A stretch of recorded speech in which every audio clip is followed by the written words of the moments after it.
Yeah, thank you, thank you. I'm getting more responses in the chat. Thank you all, thank you. So I think let's start our discussion right now itself.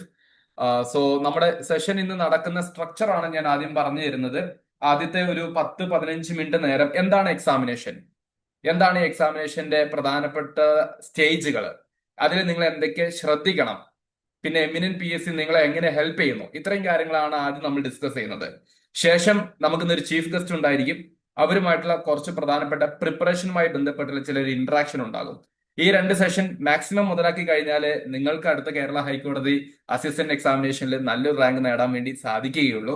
അങ്ങനെയാണ് നമ്മൾ ഇന്നത്തെ plan റെഡിയാക്കി വെച്ചിട്ടുള്ളത്. Myself Muhammad Safwan, eminent P S സിയുടെ one of the faculty ആണ്. നമ്മൾ ഒരുപാട് classes നടത്തിയിട്ടുണ്ട്. ഒരു പക്ഷെ എന്നെ അറിയുന്ന സ്റ്റുഡൻസ് ഈ സെഷനിൽ ഉണ്ടായിരിക്കും. അങ്ങനെ ആരെങ്കിലും ഉണ്ടെന്നുണ്ടെങ്കിൽ ചാറ്റ് ബോക്സിൽ പെട്ടെന്ന് പറയൂ, ഏത് ബാച്ചിൽ പഠിച്ചവരാണെന്നുണ്ടെങ്കിൽ അങ്ങനെ ആരെങ്കിലും ഉണ്ടെങ്കിൽ ഒന്ന് പെട്ടെന്ന് അറിയിക്കാം കേട്ടോ. So that we can start. Okay, so let start guys. നമുക്ക് ആരംഭിക്കാം.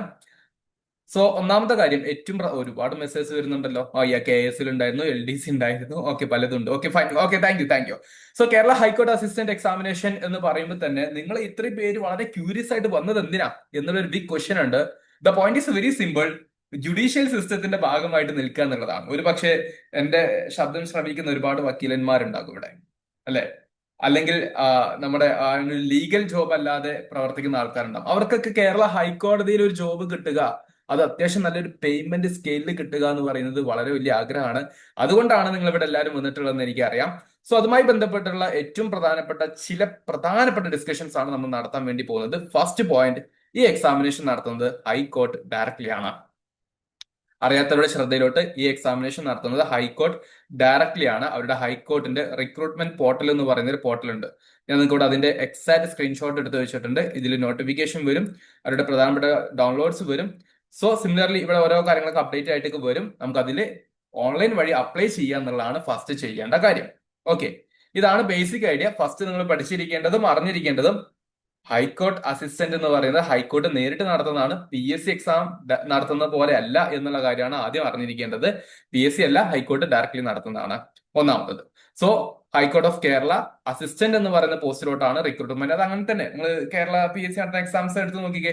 സെക്രട്ടേറിയറ്റ് അസിസ്റ്റന്റ്, യൂണിവേഴ്സിറ്റി അസിസ്റ്റന്റ്, ഇങ്ങനെയല്ലേ വരിക. കെ എസിന്റെ ജൂനിയർ എന്നൊക്കെ രീതിയിലാണ് വരാറുള്ളത്. നമ്പർ ഓഫ് പോസ്റ്റ് ഇപ്രാവശ്യത്ത് നോട്ടിഫൈഡ് വന്നിട്ടില്ല എന്ന് പറഞ്ഞു കഴിഞ്ഞാൽ, കഴിഞ്ഞ പ്രാവശ്യം if my memory is very correct, 41 വേക്കൻസിയാണ് നോട്ടിഫിക്കേഷന്റെ ഭാഗത്ത് വന്നിട്ടുണ്ടായിരുന്നത്. പിന്നീട് പല സാഹചര്യം കൊണ്ട് ഇതിന്റെ നമ്പർ ഓഫ് റിക്രൂട്ട്മെന്റ് കൂടുകയും ചെയ്തിട്ടുണ്ടായിരുന്നു. എന്നാൽ ഇപ്രാവശ്യം എത്ര വേക്കൻസി ഉണ്ടെന്നുള്ളത് ഒഫീഷ്യൽ നോട്ടിഫിക്കേഷൻ വരണം, and you have to apply in the online. ഇനി ഏറ്റവും പ്രധാനപ്പെട്ട കാര്യം, ഈ പരീക്ഷ എങ്ങനെയാണ് നടക്കാൻ പോകുന്നത്? Is a single day examination. ആ സിംഗിൾ ഡേ എക്സാമിനേഷനിൽ നിങ്ങൾക്ക് രാവിലെ ഒരു ഒബ്ജക്റ്റീവ് ടെസ്റ്റ് ഉണ്ടാവും, and followed by descriptive test in the afternoon. Okay, അപ്പൊ ഒരു ഒബ്ജക്റ്റീവ് ടെസ്റ്റ് ഉണ്ടാകും, ഡിസ്ക്രിപ്റ്റീവ് ടെസ്റ്റ് ഉണ്ടാവും, പിന്നെ ഒരു ഇന്റർവ്യൂ ഉണ്ടാവും. ഇത് എങ്ങനെയാണ് മാർക്ക് വരുന്നത്, എന്തൊക്കെയാണ് ഉള്ളത് എന്നുള്ളതൊക്കെ നമുക്ക് വഴിയെ പറയാം. മോർ ഇമ്പോർട്ടൻ്റ്, ഇത് എങ്ങനെ പഠിക്കണം എന്നുള്ളൊരു ചോദ്യം ഉണ്ടാകും, അല്ലെ?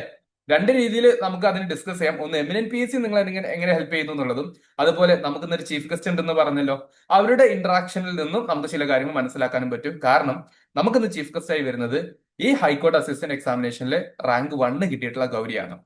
ഓക്കെ, അപ്പൊ ആ കാര്യങ്ങൾ നമുക്ക് അവിടെ ഡിസ്കസ് ചെയ്യാം. പിന്നെ സിലബസ്, എക്സാം പാറ്റേൺ ഉണ്ട്. The most important thing is the salary. Starting തന്നെ നോക്കിക്കേ, 39,300 in the starting as A basic pay till 83,000. പിന്നെ അതിൽ തന്നെ ചില വേരിയേഷൻസും കാര്യങ്ങളൊക്കെ നമ്മുടെ ജോബിന്റെ അലവൻസും കാര്യങ്ങളുമായിട്ടൊക്കെ മാറും കേട്ടോ. അങ്ങനെ അത്യാവശ്യം നല്ലൊരു പേയ്മെന്റ് കൊടുക്കുന്ന ഒരു ജോബ് തന്നെയാണ് ഹൈക്കോർട്ട് അസിസ്റ്റന്റ് എന്ന് പറയുന്നത്. ആൻഡ് കേരളത്തിൽ ഹൈക്കോർട്ടിൽ തന്നെയായിരിക്കും ജോലി ഉണ്ടാവുന്നത്. രാവിലെ 10 മണി മുതൽ വൈകുന്നേരം 4:30 വരെയാണ് സമയം എന്ന് ഞാൻ ഓർക്കുന്നു. അത് തന്നെ ആയിരിക്കും. ചിലപ്പോൾ അങ്ങോട്ടും ഇങ്ങോട്ടും അഡ്ജസ്റ്റ്മെന്റും കാര്യങ്ങളൊക്കെ ഉണ്ടായേക്കാം. What ever it is. ഇതാണ് എക്സാമിനേഷനെ കുറിച്ചുള്ള ജനറൽ കാര്യങ്ങൾ. ഓക്കെ, ജനറൽ കാര്യങ്ങൾ. ഈ ജനറൽ കാര്യങ്ങൾ നിങ്ങൾക്ക് മനസ്സിലായിട്ടുണ്ടാവും എന്ന് വിശ്വസിക്കുകയാണ്. യാ ഫൈൻ. ഓക്കെ, നൗ എക്സാമിന്റെ പാറ്റേൺ എന്ത്? ഞാൻ ഓൾറെഡി പറഞ്ഞു, നിങ്ങൾക്ക് 3 സ്റ്റേജുകൾ വരുന്നുണ്ട് ആക്ച്വലി. ഒന്നാമത്തത് നമ്മളുടെ ഒബ്ജക്റ്റീവ് ആണ്. I am just writing objective type of examination. നിങ്ങൾക്ക് 75 മിനിറ്റ് സമയമുണ്ട്.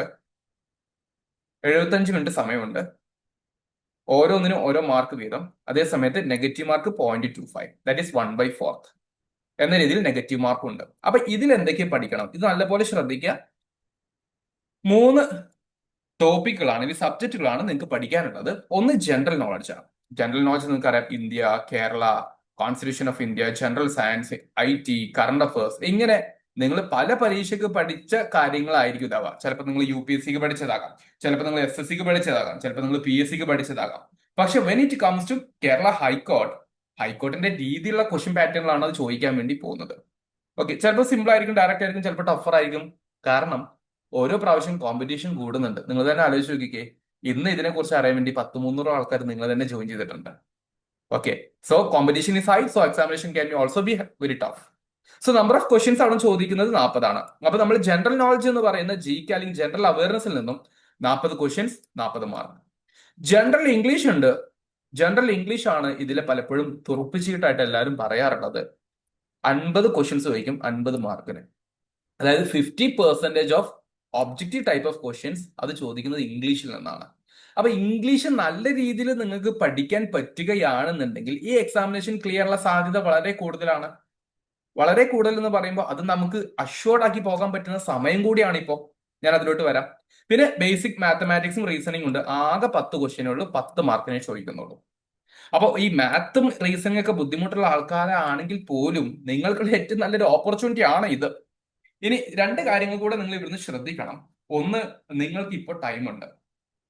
നിങ്ങൾക്ക് ഇതിന്റെ നോട്ടിഫിക്കേഷൻ വന്നിട്ട് ഏകദേശം ഒരു ഒക്ടോബർ, നവംബർ, ഡിസംബർ, അല്ലെങ്കിൽ ഈ ഒരു ഒക്ടോബർ, നവംബർ, ഡിസംബർ ഉണ്ടല്ലോ, അതായത് ജൂൺ, ജൂലൈ, ഓഗസ്റ്റ്, സെപ്റ്റംബർ, ഈ ഒരു 4 മാസം കഴിഞ്ഞിട്ടാണ് ഇതിന്റെ എക്സാമും കാര്യങ്ങളൊക്കെ ഏറ്റവും ചുരുങ്ങിയത് വരാൻ പോകുന്നത്.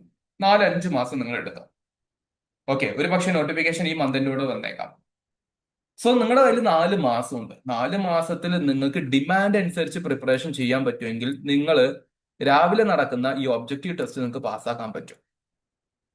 ഓക്കെ, ഓരോന്നിനും ഓരോ ലെവൽ ഉണ്ട് കേട്ടോ. നമുക്കിത് കേൾക്കുമ്പോൾ ഇതൊക്കെ എനിക്കറിയാം സാർ, ജനറൽ ഇംഗ്ലീഷ് എനിക്കറിയാം, വെരി ഗുഡ് ഇൻ ഇംഗ്ലീഷ് എന്നൊക്കെ ചിലപ്പോൾ നിങ്ങൾ പറയായിരിക്കും. പക്ഷെ I am very good at English എന്ന് പറയുന്നതാണ് കുറച്ചുകൂടെ നല്ലത്. Okay, so there are certain things like that. So basic maths, general English, general knowledge, ഇതാണ് നിങ്ങളുടെ സിലബസ്. ഡീറ്റെയിൽഡ് ആയിട്ട് സിലബസ് അകത്തോട്ട് പരിശോധിക്കുമ്പോൾ ഒരു മാർക്കിംഗ് സിസ്റ്റം ഉണ്ട്, അല്ലെങ്കിൽ നമ്പർ ഓഫ് സബ് ടോപ്പിക്സ് ഉണ്ട്. ഞാനത് കാണിച്ചു തരാം എത്ര നിങ്ങൾക്ക് പഠിക്കാനുണ്ട് എന്നുള്ളത്. ഇത് രണ്ടാമത്തെ ടെസ്റ്റ് എന്ന് പറയുന്നത് ഡിസ്ക്രിപ്റ്റീവ് ആണ്. ഡിസ്ക്രിപ്റ്റീവ് ടെസ്റ്റ് നിങ്ങൾക്ക് ഒരു 60 മിനിറ്റ് സമയം, 1 മണിക്കൂറിന്റെ സമയം കിട്ടും. ഓക്കെ, മറ്റേത് 75 മിനിറ്റ് ആയിരുന്നു, ഇത് 60 മിനിറ്റ് ആണ്. അതില് 60 മാർക്കിന് നിങ്ങൾക്ക് ചോദ്യം ഉണ്ടാവും. 60 മിനിറ്റ് 60 മാർക്ക്, 3 ടോപ്പിക്സ് ഉണ്ട്. ഒരു പ്രിസൈസ്, ഒരു പാരഗ്രാഫ് എന്നിട്ട് വളരെ ഷോർട്ടൻ ചെയ്യാം. Short essays, comprehension. Comprehension, as you guys know, you'll be provided with one particular paragraph followed by questions. You have to answer that. Short essay will be given with a certain current related issue topics. Environment ആകാം, society ആകാം, അങ്ങനത്തെ ചില topics എന്നിട്ട് you have to write in prescribed format or prescribed space. പിന്നെ precise ഉണ്ട് എന്ന് പറഞ്ഞു കഴിഞ്ഞാൽ ഒരു വലിയൊരു പാരഗ്രാഫ് വന്നിട്ട് അതിനെ നിങ്ങൾ 200 to 300 വേർഡ്സിലോട്ട് അതിനെ ചുരുക്കാൻ വേണ്ടിയിട്ടുള്ളത്. ഇങ്ങനെ ഒരു സിസ്റ്റം കൂടി ഉണ്ട്. ഇതിൽ നിങ്ങൾക്ക് ഓൺ ആൻഡ് ആവറേജ് ഒരു 30 മുതൽ 40 മാർക്ക് വരെ മാക്സിമം കിട്ടാൻ ചാൻസ് ഉള്ളൂ. കാരണം എന്തായാലും നമ്മൾ എഴുതുന്നത് പരിപൂർണമായിട്ടുള്ള സാറ്റിസ്ഫാക്ഷൻ ഇവാലുവേറ്റിംഗ് അതോറിറ്റിക്ക് ചിലപ്പോൾ കിട്ടിക്കോണമെന്നുണ്ടാവില്ല. അപ്പൊ 30 മുതൽ 40 മാർക്ക് വരെ ആയിരിക്കും നമുക്ക് കിട്ടുക. അപ്പൊ ഇവിടെ ഒരു 30 മുതൽ 40 മാർക്ക് കിട്ടുന്നു. ഫസ്റ്റ് എക്സാമിനേഷൻ നിങ്ങൾ ഓൾമോസ്റ്റ് ക്ലിയർ ചെയ്യുന്നു. ഫസ്റ്റ് എക്സാമിനേഷൻ കഴിഞ്ഞ പ്രാവശ്യത്തെ കട്ട് ഓഫ് 48 മാർക്കായിരുന്നു. 100-ൽ 48 മാർക്കുള്ള ഒരാൾക്ക് ഒബ്ജക്റ്റീവ് ടെസ്റ്റ് പാസ്സാവും. അപ്പൊ നിങ്ങൾ ചെയ്യേണ്ടത് 49 കിട്ടിയാൽ മതി എന്നല്ല, നിങ്ങൾ ചെയ്യേണ്ടത് 80 മാർക്ക് കിട്ടണം, അല്ലെങ്കിൽ 90 മാർക്ക് കിട്ടണം എന്നായിരിക്കണം. കാരണം ആ 90 പ്ലസ് ഇവിടെ കിട്ടുന്ന 30 പ്ലസ് ഇന്റർവ്യൂവിന് കിട്ടുന്ന 8-9 മാർക്ക്, ഇതെല്ലാം കൂടി കൂട്ടിയിട്ടാണ് നിങ്ങൾക്ക് ഫൈനലി റാങ്ക് ലിസ്റ്റ് വരുന്നത്. കഴിഞ്ഞ പ്രാവശ്യം അങ്ങനെയായിരുന്നു. ഇപ്രാവശ്യം വലിയ മാറ്റങ്ങൾ ഉണ്ടെങ്കിൽ അത് അവർ നോട്ടിഫിക്കേഷനിൽ അറിയിച്ചിരിക്കും. ഇതാണ് ബേസിക് ഐഡിയ. ഓക്കെ, ഞാൻ ഇപ്പൊ പറഞ്ഞ 3 സ്ട്രക്ചർ നിങ്ങൾക്ക് ക്ലിയർ ആയിട്ടുണ്ടോ ഇല്ല എന്നുള്ളതാണ് ആദ്യം എനിക്ക് അറിയേണ്ടത്. പിന്നെ ഞാൻ നിങ്ങളുടെ സംശയങ്ങൾക്ക് ക്ലിയർ ചെയ്ത് തരും. ഞാൻ പഠിപ്പിക്കുന്ന സമയത്ത് അല്ലെങ്കിൽ ഞാൻ പറഞ്ഞു തരുന്ന സമയത്ത് ആദ്യം ഞാൻ പറഞ്ഞത് നിങ്ങൾക്ക് മനസ്സിലായിട്ടുണ്ടോ എന്ന് അറിയണമല്ലോ. സോ അതുകൊണ്ട് ചോദിക്കുകയാണ്, ഒബ്ജക്റ്റീവ്, ഡിസ്ക്രിപ്റ്റീവ്, ഇന്റർവ്യൂ, അതിൽ എന്തൊക്കെ പഠിക്കണം, എങ്ങനെയാണ് മാർക്ക് വരുന്നത്, ഓൾമോസ്റ്റ് കട്ട് ഓഫ് എന്നതിനേക്കാൾ അപ്പുറത്തോട്ട് മാക്സിമം സ്കോറിംഗ് പൊട്ടൻഷ്യൽ ആണ് നമ്മൾ നോക്കേണ്ടതെന്നുള്ളതാണ് ഞാൻ പറഞ്ഞത്. അത് നിങ്ങൾക്ക് കത്തിയിട്ടുണ്ടെങ്കിൽ ഗിവ് മി എ റിപ്ലൈ. 10-26 കത്തലാണുള്ളത് ഇത് സർ. കട്ട് ഓഫ് ഒബ്ജക്റ്റീവ് കഴിഞ്ഞ പ്രാവശ്യം 48-49 വന്നിട്ടുണ്ടായിരുന്നു കേട്ടോ. അപ്പൊ എന്താ ഞാൻ പറയില്ല, നിങ്ങൾ കട്ട് ഓഫ് നോക്കിയേ വേണ്ട, is more than cut off. നിങ്ങൾ വന്നു കഴിഞ്ഞാൽ നിങ്ങൾക്ക് ടോപ്പിലോട്ട് വരാൻ പറ്റുള്ളൂ. Eligibility only degree. Okay, degree ഉണ്ടായിരിക്കണം. ഓക്കെ, ഡിഗ്രി ഉണ്ടായിരിക്കണം. 50% പാസിംഗ് മാർക്കോടുകൂടെ ഡിഗ്രി ഉണ്ടായിരിക്കണം. കേരളത്തിൽ നിന്ന് പുറത്ത് ഡിഗ്രി ചെയ്തവരാണെങ്കിൽ ഇക്വലൻസി മേടിക്കണം കേട്ടോ. യാ 50% ഗ്രാജുവേഷൻ റിപ്ലൈ കൊടുത്തിട്ടുണ്ടല്ലോ. Thank you Aishwarya for giving reply to that particular question. Okay, ഇല്ല നമുക്ക് ഒരു ദിവസം ഒബ്ജക്റ്റീവും അന്ന് തന്നെ ഡിസ്ക്രിപ്റ്റീവ് ആവില്ല, ഇന്റർവ്യൂ പിന്നീട്. Objective written one day, interview later. Thank you Rahma അതിന് റിപ്ലൈ കൊടുത്തിട്ടുണ്ട് അല്ലെ. ഇന്റർവ്യൂ ഇംഗ്ലീഷിലാണോ? അത് ചിലപ്പോൾ അവർ ഇംഗ്ലീഷിൽ ചോദിക്കും, അപ്പൊ ഇംഗ്ലീഷിൽ ഉത്തരം പറയണം. മലയാളത്തിലാണെങ്കിൽ മലയാളത്തിൽ പറയാം, അതൊന്നും പ്രശ്നം ഉണ്ടാവില്ല. ഒന്നുകൂടെ പറയാമോ? അങ്ങനെ ആയാൽ മതിയായിരുന്നു. ഓക്കെ, കൊള്ളാലോ നിങ്ങള്. ഈ നിങ്ങളുടെ ചാറ്റ് ബോക്സ് വായിക്കാൻ നല്ല രസമാണല്ലോ, ഒരുപാട് കാര്യങ്ങളുണ്ടല്ലോ. എനിഹോ ഞാൻ കൂടുതൽ ടൈം എടുക്കുന്നില്ല. ഫൈൻ. 48 ജനറൽ ആണ് കേട്ടോ. ഫൈൻ. അതന്നെ 80 തൂക്കണം. 80 80 എന്നല്ല, 90 തൂക്കണം. നമ്മൾ മാക്സിമം തൂക്കാൻ നോക്കുക, അത് തന്നെയാണ് നമ്മൾ ചെയ്യേണ്ട കാര്യം. ഫൈൻ. LLB ഗ്രാജുവേഷന് മാത്രം അങ്ങനെയൊന്നും ഇല്ല. അത് കഴിഞ്ഞ പ്രാവശ്യം നോട്ടിഫിക്കേഷൻ ഉണ്ടായിരുന്നു. LLB ഉള്ള ആൾക്കാർക്ക് കുറച്ചുകൂടെ എന്ത് ചെയ്യും, പ്രോസസ്സ് കുറഞ്ഞു കിട്ടും. കാരണം അവന് ഓൾറെഡി ലീഗൽ സിസ്റ്റത്തിന്റെ കീഴിൽ വരുന്നതാണല്ലോ. അല്ലാത്തവർക്ക് അപ്ലൈ ചെയ്യാം കേട്ടോ. ഫൈൻ. സോ ഇതാണ് ബേസിക് ഐഡിയ. ഈ ബേസിക് ഐഡിയയിലോട്ട് നിങ്ങൾ ശ്രദ്ധിക്കേണ്ട ഏറ്റവും പ്രധാനപ്പെട്ട ഒരു subject wise topic list MNPSC തയ്യാറാക്കി വെച്ചിട്ടുണ്ട്. ബേസിക് മാത്തമാറ്റിക്സ്, റീസണിങ് 10 ക്വസ്റ്റ്യനെ ചോദിക്കുള്ളെങ്കിലും നിങ്ങൾക്ക് പഠിക്കാൻ ഇത്രയുണ്ട് ടോപ്പിക്. അതായത് അറൌണ്ട് 48ഓളം ടോപ്പിക്സ് നിങ്ങൾക്ക് നന്നായിട്ട് പഠിക്കാനുണ്ട്. അത് 48 ടോപ്പിക്സ് 10 മാർക്കിന് സ്കിപ്പ് ചെയ്യാം എന്ന് വിചാരിക്കേണ്ട. ഇത് നിങ്ങൾക്ക് ജീവിതത്തിൽ എവിടെ ഉപകരിക്കാൻ വേണ്ടി പറ്റും. അപ്പൊ അതുകൊണ്ട് കൃത്യമായിട്ട് പഠിച്ചു കഴിഞ്ഞാൽ നല്ലത്. 31 പറഞ്ഞു കഴിഞ്ഞാൽ ഓരോ കുഞ്ഞു സബ് ടോപ്പിക് എടുത്തിട്ടാണ് കേട്ടോ.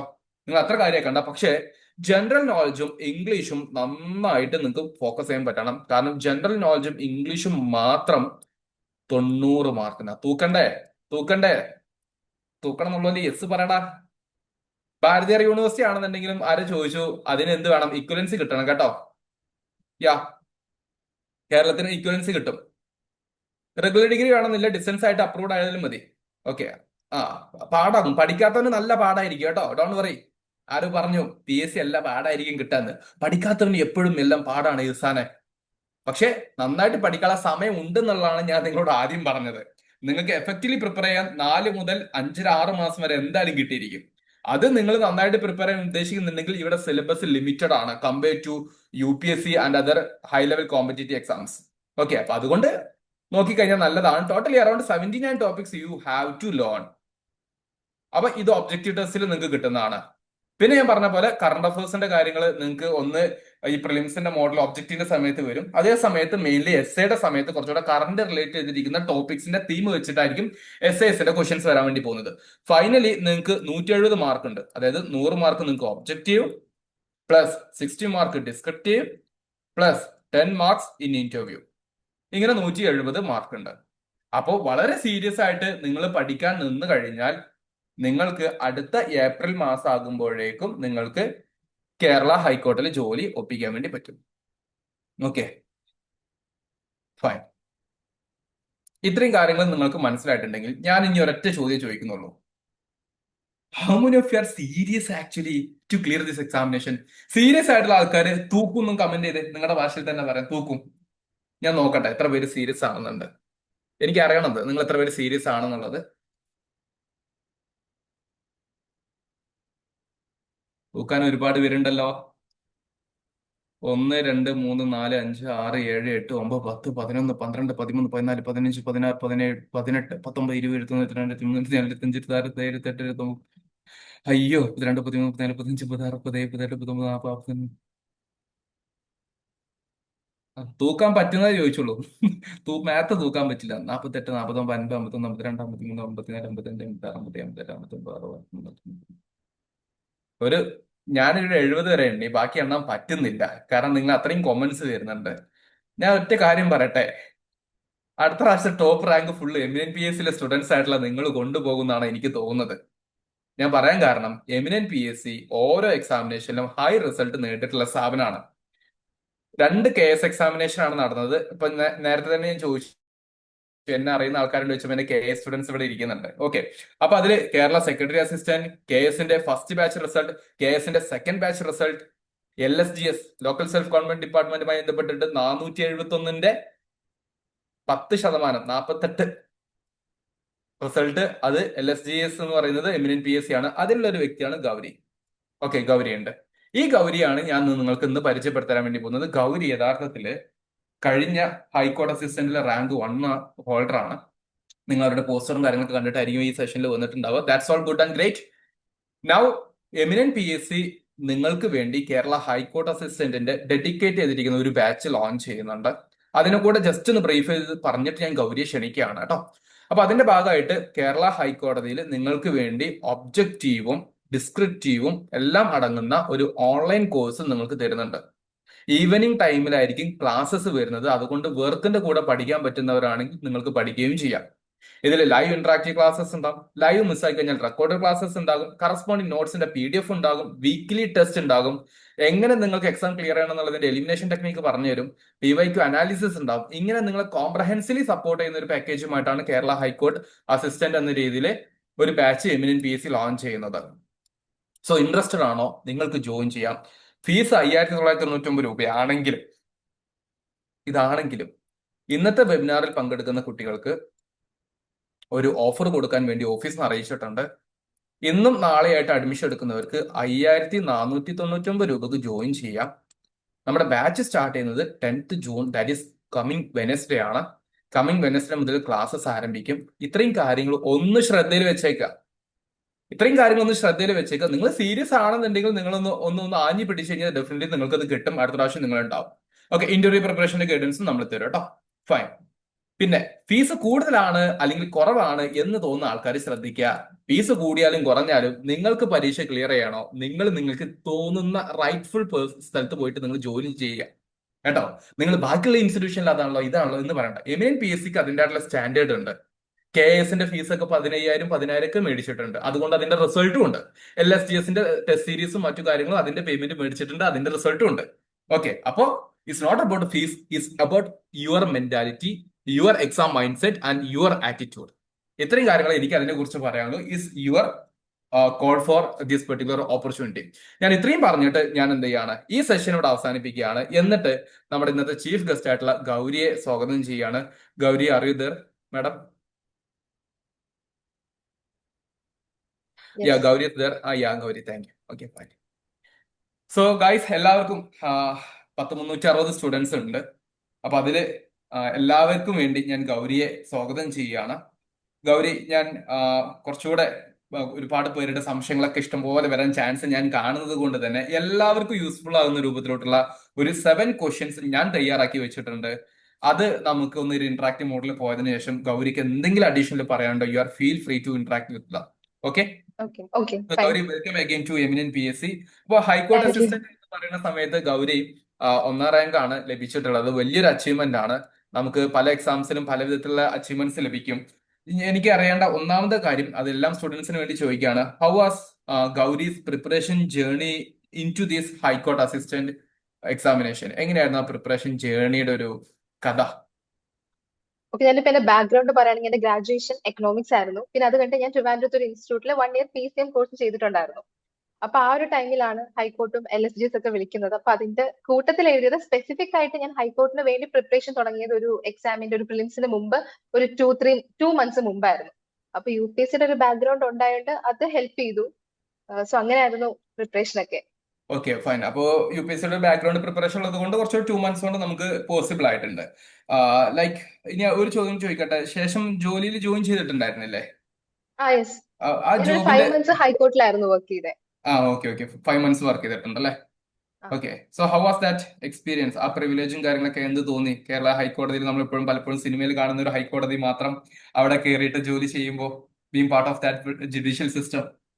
നല്ല എക്സ്പീരിയൻസ് ആയിരുന്നു. അവിടെ 2 സെക്ഷൻസ് ഉണ്ട്, അഡ്മിനിസ്ട്രേറ്റീവ് ഉണ്ട്, ജുഡീഷ്യലും ഉണ്ട്. ജുഡീഷ്യൽ കുറച്ചുകൂടെ ഹെക്ടിക് ആയിരിക്കും. ലൈക്ക് ഇൻ ദ സെൻസ് ഇപ്പോ ഒരു സർവീസ് ആ ഒരു രീതിയിൽ വരുമ്പോഴത്തേക്ക് ചിലപ്പോൾ ഒരു 5 മണി കഴിഞ്ഞൊക്കെ ഇരിക്കേണ്ടി വരും. എനിക്ക് ഫസ്റ്റ് അപ്പീൽ സെക്ഷൻ ആയിരുന്നു. നല്ല എക്സ്പീരിയൻസ് ആയിരുന്നു. I met so many good people there. I have so much fun. എന്താ പറയുക, നല്ലൊരു ജോബാണ്. ഇപ്പോ ഡീസന്റ് സാലറി, അതേപോലെ എറണാകുളത്ത് വർക്ക് ചെയ്യാം. സോ എന്തുകൊണ്ട് നല്ലൊരു ജോബാണ്, നല്ലൊരു ഓപ്ഷനാണ്. Okay, fine. ഇനിയുള്ള ചോദ്യങ്ങൾ മുഴുവനും എന്റെ പ്രിയപ്പെട്ട സ്റ്റുഡൻസ് ആയിട്ടുള്ള ഓഡിയൻസിന് വേണ്ടിയിട്ടുള്ള ചോദ്യങ്ങളാണ്. Okay, okay. നമ്മളിതിൽ ഒരുപാട് പേര് ഈ ഒരു എക്സാമിനേഷനെ കുറിച്ച് ആദ്യമായിട്ട് കേട്ട് അല്ലെങ്കിൽ ഡീറ്റെയിൽ ആയിട്ട് മനസ്സിലാക്കി ഈ ഒരു എക്സാം നന്നായിട്ട് എഴുതിയാൽ കൊള്ളാമെന്ന് ആഗ്രഹിക്കുന്ന ആൾക്കാരുണ്ടാവും. ഈ ഓക്കെ. ബിഗിനർ ആസ്പിരൻസിനോട് എന്തൊക്കെയാണ് ആക്ച്വലി ഗൗരിക്ക് പറയാനുള്ളത്? എന്തെല്ലാം കാര്യങ്ങളൊക്കെ ശ്രദ്ധിക്കണം എന്നാ പറയാനുള്ളത്? ഓക്കെ, ആദ്യം തന്നെ പ്രീവിയസ് ഇയർ ക്വസ്റ്റ്യൻ പേപ്പർ ഒന്ന് എടുത്തു നോക്കുക. ഇപ്പോ ഞാൻ എഴുതിയതിന് മുന്നത്തെ ക്വസ്റ്റ്യൻ പേപ്പർ ഞാൻ എഴുതിയ ഇയറുമായിട്ട് നോക്കുമ്പോൾ കംപ്ലീറ്റ്ലി ഡിഫറെന്റ് ആയിരുന്നു. അപ്പൊ ഞങ്ങൾ ആരും എക്സ്പെക്ട് ചെയ്യാത്ത ഒരു പാറ്റേൺ ആയിരുന്നു കഴിഞ്ഞ പ്രാവശ്യം വന്നത്. ബട്ട് സ്റ്റിൽ 50 മാർക്സ് ഇംഗ്ലീഷിലാണെന്ന് നമുക്ക് എന്തായാലും ഉറപ്പാണ്. സോ അങ്ങനെ മാർക്ക് ഡിസ്ട്രിബ്യൂഷൻ വെച്ച് നോക്കുമ്പോൾ ഇംഗ്ലീഷിന് കൂടുതൽ ഫോക്കസ് കൊടുത്ത്, അതേപോലെ സോഴ്സസ് ഒക്കെ ലിമിറ്റ് ചെയ്ത് പഠിക്കുക. ഞാനിപ്പോ ഇംഗ്ലീഷിനെ പറ്റി പറയുകയാണെങ്കിൽ എന്റെ പ്രിപ്പറേഷൻ എങ്ങനെയായിരുന്നു എന്ന് വെച്ചാൽ, ഇപ്പൊ കഴിഞ്ഞ പ്രാവശ്യം പ്രീവിയസ് ക്വസ്റ്റ്യൻ പേപ്പർ എടുത്ത് നോക്കുമ്പോൾ നമുക്കറിയാം കുറെ വേർഡ്സിന്റെ മീനിങ്സ് ഒക്കെ ചോദിച്ചിട്ടുണ്ട്. ഡീഫെനസ്ട്രേഷൻ, പിന്നെ ഫ്ലോസി നിഹിലിഫിക്കേഷൻ എന്നൊക്കെ പറഞ്ഞിട്ട്. സോ ഇതൊക്കെ ന്യൂസ് പേപ്പർ വായിച്ച് ഐ തിങ്ക് ഒരു പരിധി വരെ നമുക്ക് ഈ ഇംഗ്ലീഷിന്റെ സിനോണിംസ് അല്ലെങ്കിൽ അങ്ങനെ വരുന്ന ക്വസ്റ്റ്യൻസ് ഒക്കെ നമുക്ക് ക്രാക്ക് ചെയ്യാൻ പറ്റും. ഇപ്പോ ഈ ഡീഫെനസ്ട്രേഷൻ എന്നൊക്കെ പറയുന്നത് ഈ ശശി തരൂർ ആ ഒരു ഇലക്ഷന്റെ ടൈമിൽ കൂടുതലും യൂസ് ചെയ്ത വേർഡ്സ് ആയിരുന്നു.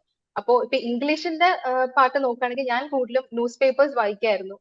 അപ്പൊ ന്യൂസ് പേപ്പേഴ്സ് വായിച്ചിട്ട് എന്തായാലും നമുക്ക് അറിഞ്ഞിട്ട്, ഞാൻ ഹിന്ദു ആയിരുന്നു വായിച്ചിരുന്നത്, എന്തായാലും അറിഞ്ഞൂടാത്ത കുറെ വേർഡ്സ് കാണും, എഡിറ്റോറിയൽ ആണെങ്കിലും ഈവൻ നോർമൽ ആർട്ടിക്കിൾസ് ആണെങ്കിലും.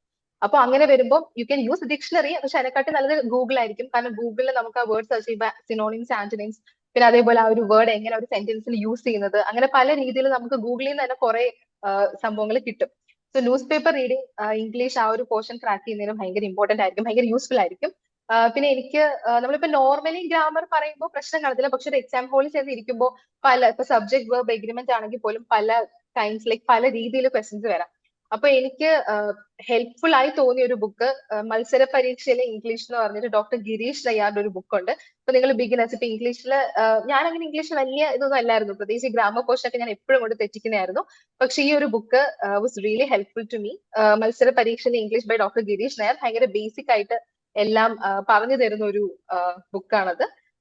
പിന്നെ കണ്ടിന്യൂസ് പ്രാക്ടീസ് ആണ്. ഇപ്പോ ഇംഗ്ലീഷ് ഒരു 50 മാർക്സ് എന്ന് പറയുമ്പോഴത്തേക്ക് നമുക്ക് അങ്ങനെ നെഗ്ലക്ട് ചെയ്യാൻ പറ്റാത്ത ഒരു പോർഷൻ തന്നെ. അപ്പോ ടെലിഗ്രാമിലാണെങ്കിലും കുറെ ചാനൽസ് ഉണ്ട് ഇപ്പൊ ക്വസ്റ്റ്യൻസ് വർക്ക്ഔട്ട് ചെയ്ത് നോക്കാൻ, അല്ലെങ്കിൽ ജസ്റ്റ് ഗൂഗിൾ ചെയ്താൽ മതി. അപ്പൊ തന്നെ ഇങ്ങനെ ക്വസ്റ്റ്യൻ ടാഗ്സ് അല്ലെങ്കിൽ ഓരോ subject web agreement, close, phrasal verb, അങ്ങനെ കുറെ ഇമ്പോർട്ടന്റ് പോർഷൻസ് ഉണ്ട്. അപ്പോ അതൊക്കെ ഗൂഗിൾ ചെയ്ത് നോക്കി കണ്ടിന്യൂസ് ആയിട്ട് പ്രാക്ടീസ് ചെയ്തുകൊണ്ടിരിക്കുക. അപ്പൊ ഇംഗ്ലീഷിന്റെ പോർഷൻ ഞാൻ ഇങ്ങനെയാണ് ചെയ്തത്. Okay, fine. ഞാൻ ബാക്കിയുള്ള സബ്ജക്റ്റിലോട്ട് വരാൻ കേട്ടോ. ആക്ച്വലി ഞാനത് ഓക്കെ ഓക്കെ. ക്വസ്റ്റ്യൻ ആക്കി ഇവിടെ എഴുതി വെച്ചിട്ടുണ്ട്. ഞാൻ ജനറലി കുറച്ച് കാര്യങ്ങൾ സ്റ്റുഡൻസ് അറിഞ്ഞിരിക്കാൻ വേണ്ടി, ഒന്ന് PYQs മസ്റ്റ് ആണ്, മറ്റൊന്ന് യെസ്. ലിമിറ്റഡ് ടൈം ആകുന്ന സമയത്ത് നമുക്ക് ഏറ്റവും പ്രധാനപ്പെട്ട കാര്യം വളരെ സെലക്റ്റീവ് ആയിട്ട് പഠിക്കുക എന്ന് പറയുന്ന ഒരു അപ്രോച്ച് ഉണ്ടാവും. Especially when it comes to this general knowledge and things, it's vast. Like അല്ലെ, UPSCക്ക് ഞാൻ പഠിപ്പിക്കുന്ന ഒരാളാണ്, ഗൗരി പഠിച്ച ഒരാളാണ്, അപ്പൊ അതുകൊണ്ട് അറിയാൻ പറ്റും. അത് തീരത്തില്ല. അപ്പൊ അങ്ങനത്തെ ഒരു ഇല്ല. അപ്രോച്ച് ഡെഫിനറ്റ്ലി നമുക്ക് ഇവിടെ കാണിക്കാനും പറ്റത്തില്ല. അപ്പൊ വളരെ യെസ്. സെലക്റ്റഡ് ആൻഡ് ലിമിറ്റഡ് ആയിട്ടുള്ള ഒരു ഒരു ഒരു സ്ട്രക്ചേർഡ് ലേണിംഗ് നടത്തി കഴിഞ്ഞാൽ തീർച്ചയായിട്ടും വളരെ എഫക്റ്റീവ് ആകും എന്നൊരു അഭിപ്രായമുണ്ട്. അതിൽ എനിക്ക് ചോദിക്കാനുള്ള ചോദ്യം, how much the discipline and practice is very important in during the preparation time? Discipline and practice. Okay, ഞാൻ അത്ര ഡിസിപ്ലിൻഡ് ആയിട്ട് പ്രിപ്പറേഷൻ നടത്തിയ ഒരാളല്ല, ഞാൻ സത്യം പറയുകയാണെങ്കിൽ. പക്ഷേ എന്റെ ഒരു മെയിൻ എന്ന് വെച്ചാൽ സോഴ്സസ് ലിമിറ്റ് ചെയ്തു. ഇപ്പൊ പൊളിറ്റിക് ആണെങ്കിൽ ഞാൻ ലക്ഷ്മികാന്ത മെയിൻ ആയിട്ട് നോക്കിയത്. എപ്പോഴും നമ്മളിപ്പോ ഈ സൂര്യന് താഴെയുള്ള എല്ലാം പഠിച്ചിട്ട് ഒരു എക്സാം എഴുതാൻ പോകാൻ നിന്ന് നടക്കത്തില്ല. അപ്പോ നമ്മൾ ആ ഒരു എക്സാമിന്റെ ഡിമാൻഡ് അനുസരിച്ച്, ഇപ്പം ഇംഗ്ലീഷ് ആണെങ്കിൽ ഞാൻ കണ്ടിന്യൂസ് ആയിട്ട് പ്രാക്ടീസ് ചെയ്യാറുണ്ട്. കാരണം 50 മാർക്സ് അതിന് എന്തായാലും ഉണ്ട്. നമ്മൾ ഇംഗ്ലീഷിൽ അല്ലെങ്കിൽ ആ ഒരു പർട്ടിക്കുലർ ടോപ്പിക്കിൽ എത്ര ടൈം സ്പെൻഡ് ചെയ്താലും അതിനൊരു റിട്ടേൺ കിട്ടും. അതേസമയം ഇപ്പം ഹിസ്റ്ററിയുടെ കാര്യം നോക്കുവാണെങ്കിൽ പൊതുവെ ഉള്ള പാറ്റേൺ എന്ന് വെച്ചാൽ ഏൻഷ്യന്റ് മിഡീവൽ ഒന്നും അത്രയും ക്വസ്റ്റ്യൻസ് ഒന്നും വരാറില്ല. എനിക്ക് മോഡേണിൽ നിന്ന് ക്വസ്റ്റ്യൻസ് വരാൻ ചാൻസ് ഉണ്ട്. അപ്പൊ അങ്ങനെ വരുമ്പോൾ ആ ഒരു ഡിമാൻഡ് അനുസരിച്ച് സോഴ്സസ് ലിമിറ്റ് ചെയ്ത്, ഇപ്പൊ മോഡേൺ ഇന്ത്യ ആണെങ്കിൽ ഞാൻ സ്പെക്ട്രം ആണ് കൂടുതൽ നോക്കിക്കൊണ്ടിരുന്നത്, പൊളിറ്റി ആണെങ്കിൽ ലക്ഷ്മികാന്ത്. അപ്പോ സോഴ്സസ് ലിമിറ്റ് ചെയ്ത് ഒരു വെൽ പ്ലാൻഡ് ആയിട്ട് പഠിക്കാനേ ഞാൻ പറയും. ഇപ്പൊ എന്റെ കാര്യം പറയുകയാണെങ്കിൽ ഞാൻ തലേന്ന് പിറ്റേന്നുള്ളത് ഞാൻ പ്ലാൻ ചെയ്ത് വെക്കായിരുന്നു. Like well plan is half done എന്ന് പറയുമല്ലോ. അപ്പോ ഒരു പ്ലാൻ, ഇപ്പൊ ഒരു വീക്ക്ലി പ്ലാൻ ഉണ്ടാക്കാം, ഡെയിലി പ്ലാൻ ഉണ്ടാക്കാം. അപ്പൊ നിങ്ങൾക്ക് എന്തായാലും അത് കംപ്ലീറ്റ് ആക്കാൻ പറ്റണം എന്നില്ല, കാരണം നമുക്ക് മനുഷ്യരാണ്, ചിലപ്പോൾ മോട്ടിവേഷൻ ഒന്നും കാണത്തില്ല. So but still planning is important. അപ്പൊ ഒരു വീക്ക്ലി ഷെഡ്യൂൾ അല്ലെങ്കിൽ ഡെയിലി ഷെഡ്യൂൾ വെച്ചിട്ട് പഠിക്കുന്നതൊക്കെ ആ ഒരു ഡിസിപ്ലിൻ അപ്രോച്ച് കൂട്ടാൻ സഹായിക്കും. Okay, fine. അടുത്തൊരു ക്വസ്റ്റ്യന് പോകുന്നതിന് മുമ്പ് ചാറ്റിൽ ഒരു ഇൻട്രസ്റ്റിംഗ് ക്വസ്റ്റ്യൻ വന്നിട്ടുണ്ടായിരുന്നു. ഞാൻ ജസ്റ്റ് ചോദിക്കുകയാണ്. First month salary in hand എത്രയായിരുന്നു എന്നുള്ള ഒരാൾ ചോദിച്ചു. അയ്യോ, ഫസ്റ്റ് മന്ത് എനിക്ക് ബേസിക് 39,300 ആണ്, പക്ഷെ ഐ തിങ്ക് 46 കിട്ടിയിട്ടുണ്ടെന്ന് തോന്നുന്നു. ആ, ഫൈൻ, ഫൈൻ. നല്ല സാലറി ആണ്. ലൈക്ക് നല്ല എൻവയോൺമെന്റ് ആണ്, വർക്കിംഗ് എൻവയോൺമെന്റ് ഒക്കെ നല്ലതാണ്, ലൈക്ക് ഡീസന്റ് സാലറി ആണ്. Okay, fine, fine. നൗ ഒരു അപ്രോച്ച് ചോദിക്കട്ടെ. നമുക്ക് 3 സ്റ്റേജ് ഓഫ് എക്സാമിനേഷൻ ഉണ്ടെന്ന് പറഞ്ഞു. അപ്പൊ ഈ 3 സ്റ്റേജ് ഓഫ് എക്സാമിനേഷനിൽ ഒബ്ജക്റ്റീവ് രാവിലെ നടക്കുന്ന എക്സാമിനേഷൻ ആണ്, ഉച്ചയ്ക്ക് ശേഷം ഡിസ്ക്രിപ്റ്റീവ് നടക്കുന്നു, പിന്നീട് ഇന്റർവ്യൂ നടക്കുന്നു. ഇതിൽ ഈ നമ്മൾ എഴുതുന്ന ഒബ്ജക്റ്റീവിന്റെയും ഡിസ്ക്രിപ്റ്റീവിന്റെയും ആ അന്നത്തെ ഒരു ദിവസം ഓർമ്മയുണ്ടോ? How was it for you എന്നുള്ളത്? ഓക്കെ. എക്സാമിന്റെ തലേന്ന് ഞാൻ ഒട്ടും പ്രിപ്പയർഡ് അല്ല എന്നുള്ളൊരു ഫീലിംഗ് ആയിരുന്നു. ഞാൻ എഴുതണമെന്ന് വരെ ആലോചിച്ചായിരുന്നു. കാരണം അതിപ്പോ ഏത് എക്സാമിന്റെ തലേന്ന് നമുക്ക് അങ്ങനെ ആയിരിക്കും. മറ്റേണ്ടല്ലോ അങ്ങനത്തെ പിന്നെ ഒരാളാണ് ഇപ്പൊ ഒന്നാം റാങ്ക് വന്നിരിക്കുന്നത് എന്ന് പറയേണ്ടി വരും. ഓക്കെ ഓക്കെ സത്യം പറഞ്ഞാൽ എനിക്ക് അറിഞ്ഞൂടാ how I got first rank. I am still surprise. Like ഞാൻ ഓക്കെ പഠിച്ചിട്ടുണ്ട്. പക്ഷെ ഞാൻ വിചാരിക്കുന്നതെല്ലാം ഒരു കോമ്പിനേഷൻ ഓഫ് ഫാക്ടേഴ്സ്, ലൈക് എല്ലാം കൂടെ ഒരുമിച്ച് അലൈൻ ചെയ്ത് വരുമ്പോഴാ ഇതൊക്കെ സംഭവിക്കുന്നത്. അപ്പൊ നമ്മളെ കൊണ്ട് ഇപ്പൊ പറ്റുന്നത് ലൈക് മാക്സിമം പഠിക്കാം. ഇപ്പൊ എക്സാമിന്റെ ഡേ ആണെങ്കിലും ഒബ്ജക്റ്റീവ് ആക്ച്വലി കഴിഞ്ഞപ്പോ പൊതുവെ ടഫ് ആയിരുന്നെങ്കിലും ഒരുവിധം എനിക്ക് അറിയാവുന്ന ക്വസ്റ്റ്യൻസ് ഒക്കെ ഉണ്ടായിരുന്നു എന്നുള്ളൊരു കോൺഫിഡൻസ് എനിക്ക് ഉണ്ടായിരുന്നു. പിന്നെ നമ്മളിപ്പോ ഈ മോർണിംഗിലും ലൈക് ആഫ്റ്റർനൂണും എക്സാംസ് ഉള്ളപ്പോൾ ഒട്ടും ചെയ്യേണ്ടാത്ത കാര്യം ഫസ്റ്റ് എക്സാം കഴിഞ്ഞിട്ട് ചെന്ന് ഗൂഗിളിൽ ചെന്നിട്ട് ഇത് തെറ്റാണോ അത് തെറ്റാണോ നോക്കാതിരിക്കുക. അത് ഭയങ്കര ഇമ്പോർട്ടന്റ് ആ. കാരണം ഇപ്പൊ LSGS ഒക്കെ കഴിഞ്ഞപ്പോൾ ഞാൻ എന്റെ ഫസ്റ്റ് പേപ്പർ കഴിഞ്ഞപ്പോഴേ ചെന്ന് ഗൂഗിളിൽ നോക്കിയായിരുന്നു. അപ്പോഴേ കുറെ എണ്ണം തെറ്റി. പിന്നെ എന്റെ സെക്കൻഡ് പേപ്പർ എനിക്ക് അത്ര കോൺഫിഡന്റ് ആയിട്ട് അറ്റൻഡ് ചെയ്യാൻ പറ്റിയിട്ടുണ്ടായിരുന്നില്ല. സോ ഇപ്പോ ഇനി എഴുതാൻ പോകുന്നവരാണെങ്കിൽ ശ്രദ്ധിക്കുക. ഇപ്പോ ഒബ്ജക്റ്റീവ് കഴിഞ്ഞ ടഫ് ആണെങ്കിൽ പൊതുവെ ടഫ് ആയിരിക്കും. നിങ്ങൾ ഇപ്പോ ഒരു ഡീസെന്റ് ആയിട്ട് പഠിച്ചിട്ടുണ്ടെങ്കിൽ ആ പേപ്പർ ടഫ് ആണെങ്കിൽ ഇറ്റ് ബി ടഫ് മോസ്റ്റ്. അപ്പോ വെറുതെ ഗൂഗിൾ അങ്ങനെ ഒന്ന് നോക്കി നിങ്ങളുടെ ഉള്ള ഒരു ഡീമോട്ടിവേറ്റഡ് കോൺഫിഡൻസ് ആകരുത്. കളയണ്ട. അതെ യെസ്. അപ്പോ ഒബ്ജക്റ്റീവ് കഴിഞ്ഞാൽ നേരെ ലൈക് ഡിസ്ക്രിപ്റ്റീവിനെ പറ്റി ലൈക് നമുക്ക് അങ്ങനെ ചിന്തിക്കാനുള്ള ഒരു സ്പേസും ഇല്ലാതെ എനിക്ക് തോന്നുന്നു. എനിക്ക് ഒബ്ജക്റ്റീവ് കഴിഞ്ഞിട്ട് ഉടനെ ഡിസ്ക്രിപ്റ്റീവ് ആണെന്ന് തോന്നി. In the case of high court കുറച്ചായിട്ട് ഞാൻ മറന്നുപോയി, സോറി. അപ്പോ ഓക്കെ ഡിസ്ക്രിപ്റ്റീവ് ലൈക് ആ ഒരു ക്വസ്റ്റ്യൻസ് കിട്ടുമ്പോൾ ടെൻഷൻ ഒക്കെ ഉണ്ട്. ബട്ട് സ്റ്റിൽ കുഴപ്പമില്ലാതെ എഴുതി. അതുകൊണ്ട് യാ അത്രേ ഉള്ളൂ. Okay fine. ഈ ഡിസ്ക്രിപ്റ്റീവ് ടെസ്റ്റിലെ ഏറ്റവും പ്രധാനപ്പെട്ട കാര്യമാണ് എസ് എ ക്വസ്റ്റ്യൻസ് ചോദിക്കുന്നുള്ളത്. How it is actually different or how much it is similar to UPSC preparation? എനിക്ക് ആക്ച്വലി ഡിസ്ക്രിപ്റ്റീവിന്റെ പ്രിപ്പറേഷൻ ഭയങ്കര മടിയുള്ള ഒരാളാണ്. ഇരുന്ന് എഴുതാനൊക്കെ എനിക്ക് ഭയങ്കര മടിയായിരുന്നു. അപ്പൊ ഈ ഹൈക്കോർട്ടിന് വേണ്ടിയിട്ട് ഞാനൊരു 2 months ബാക്ക്, അല്ല 2 weeks ബാക്കാണ് ഞാൻ ഈ ഡിസ്ക്രിപ്റ്റീവിന്റെ പ്രിപ്പറേഷൻ സ്റ്റാർട്ട് ചെയ്യുന്നത്. ഞാൻ PCM എടുത്തോണ്ട് നിൽക്കുന്ന PCM ഒരു ഇൻസ്റ്റിറ്റ്യൂട്ടിൽ പഠിച്ചുകൊണ്ടിരിക്കുന്ന സമയത്താണ്, പ്രിലിംസ് കം മെയിൻസ് കോഴ്സ് പഠിച്ചുകൊണ്ടിരിക്കുന്ന സമയത്താണ് ഹൈക്കോർട്ട് വിളിക്കുന്നത്. അവിടെ ഡിസ്ക്രിപ്റ്റീവിൽ ഞാൻ അത്ര സ്ട്രോങ് അല്ലായിരുന്നു. അപ്പോ ഈ ഹൈക്കോർട്ട് വന്നപ്പോ എനിക്ക് മനസ്സിലായി ഡിസ്ക്രിപ്റ്റീവ് ഇനി ഇപ്പൊ 2 weeks ഉള്ളൂ. ആ ഒരു ടൈമിൽ ഇനി പ്രിപ്പയർ ചെയ്യാതിരുന്നാൽ ഡെഫിനറ്റ്ലി പൊട്ടും എന്ന് എനിക്ക് മനസ്സിലായി. അപ്പൊ ഞാൻ ചെയ്തതെന്ന് വെച്ചാൽ ആ ടൈമിൽ റെലവെന്റ് ആയിട്ടുള്ള കുറെ ടോപ്പിക്സ് ഉണ്ടായിരുന്നു. ഇപ്പോ ഐ തിങ്ക് ആ സമയത്തായിരുന്നു ഇസ്രായേൽ പലസ്തീൻ ഇഷ്യൂ, ജനസൈഡ്, അങ്ങനത്തെ കുറെ ഇഷ്യൂസ് ഒക്കെ ഉണ്ടായിരുന്നത്. അപ്പോൾ റെലവെന്റ് ആയിട്ടുള്ള ഇഷ്യൂസ് ഇപ്പം കുറെ ജനറൽ ടോപ്പിക്സ് ഉണ്ടല്ലോ. ഇപ്പം എൻവയോൺമെന്റ് ഉണ്ട്, പിന്നെ വിമൻ, പോവർട്ടി, എംപ്ലോയ്മെന്റ്, അങ്ങനെ കുറെ ഇഷ്യൂസ് ഒക്കെ എടുത്തിട്ട് ഞാൻ ജസ്റ്റ് ഒന്ന് ഗൂഗിൾ ചെയ്തിട്ട് ഇതിന്റെ റിലേറ്റഡ് ആയിട്ടുള്ള കോഡ്സ് നോക്കി വെക്കും. കാരണം ഇപ്പൊ ഒരു എസ് എഴുതുമ്പോ ഇൻട്രൊഡക്ഷൻ ഇസ് ലൈക് ഭയങ്കര ഇമ്പോർട്ടൻസ്. അപ്പൊ എപ്പോഴും ഇൻട്രൊഡക്ഷൻ സ്ട്രോങ് ആക്കാൻ വേണ്ടിയിട്ട് ഏതെങ്കിലും ഒരു റിലേറ്റഡ് കോട്ടോ അങ്ങനെ എന്തെങ്കിലുമൊക്കെ ഞാൻ നോക്കി വെച്ചിട്ടുണ്ടായിരുന്നു. പിന്നെ ലൈക്ക് ഞാൻ പറഞ്ഞില്ല, ഇപ്പൊ എൻവയോൺമെന്റ് ഒക്കെ എപ്പോഴും ചോദിക്കാൻ ചാൻസ് ഉള്ള ടോപ്പിക്സ്. അതിൽ തന്നെ ഗ്രീൻ ഹൗസ് എഫക്ട് അല്ലെങ്കിൽ ഗ്ലോബൽ വാർമിംഗ്, അങ്ങനെ കുറെ ടോപ്പിക്സ് ഉണ്ട്.